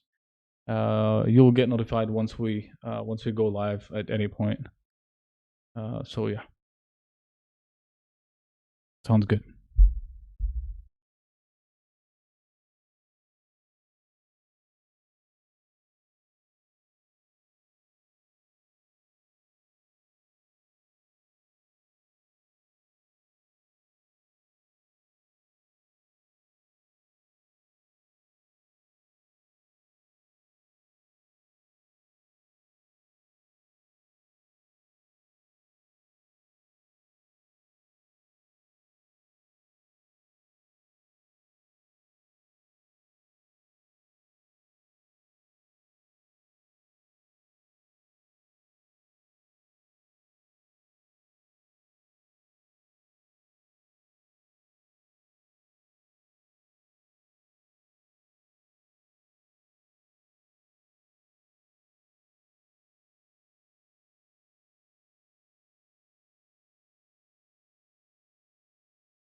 On Twitter, there's no live streaming anymore.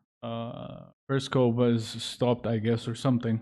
But I'm gonna be tweeting all day on Twitter. So if you have any questions tomorrow, you can also tweet me on Twitter, and I'll reply to you.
What's the meaning of the one shows on the screen? When it's getting green, the USD will. No, no, not exactly. This is just Dow Jones, S&P, and Nasdaq. Those are like the US indices. It doesn't show anything. That's just the market right now. That's live market data. You said you'd like to see a doji candle on the British pound, I guess, was it? Yeah, on the British pound, I would like to see a doji candle at the end of the day. That would actually keeps the outlook. Wait, was it? Yeah, it would keep the outlook bullish on the daily for a possible, um, yeah, for a possible to test the 140 tomorrow. That's what I'm saying about the 140 or the doji sign on the doji candle on the daily on the British pound.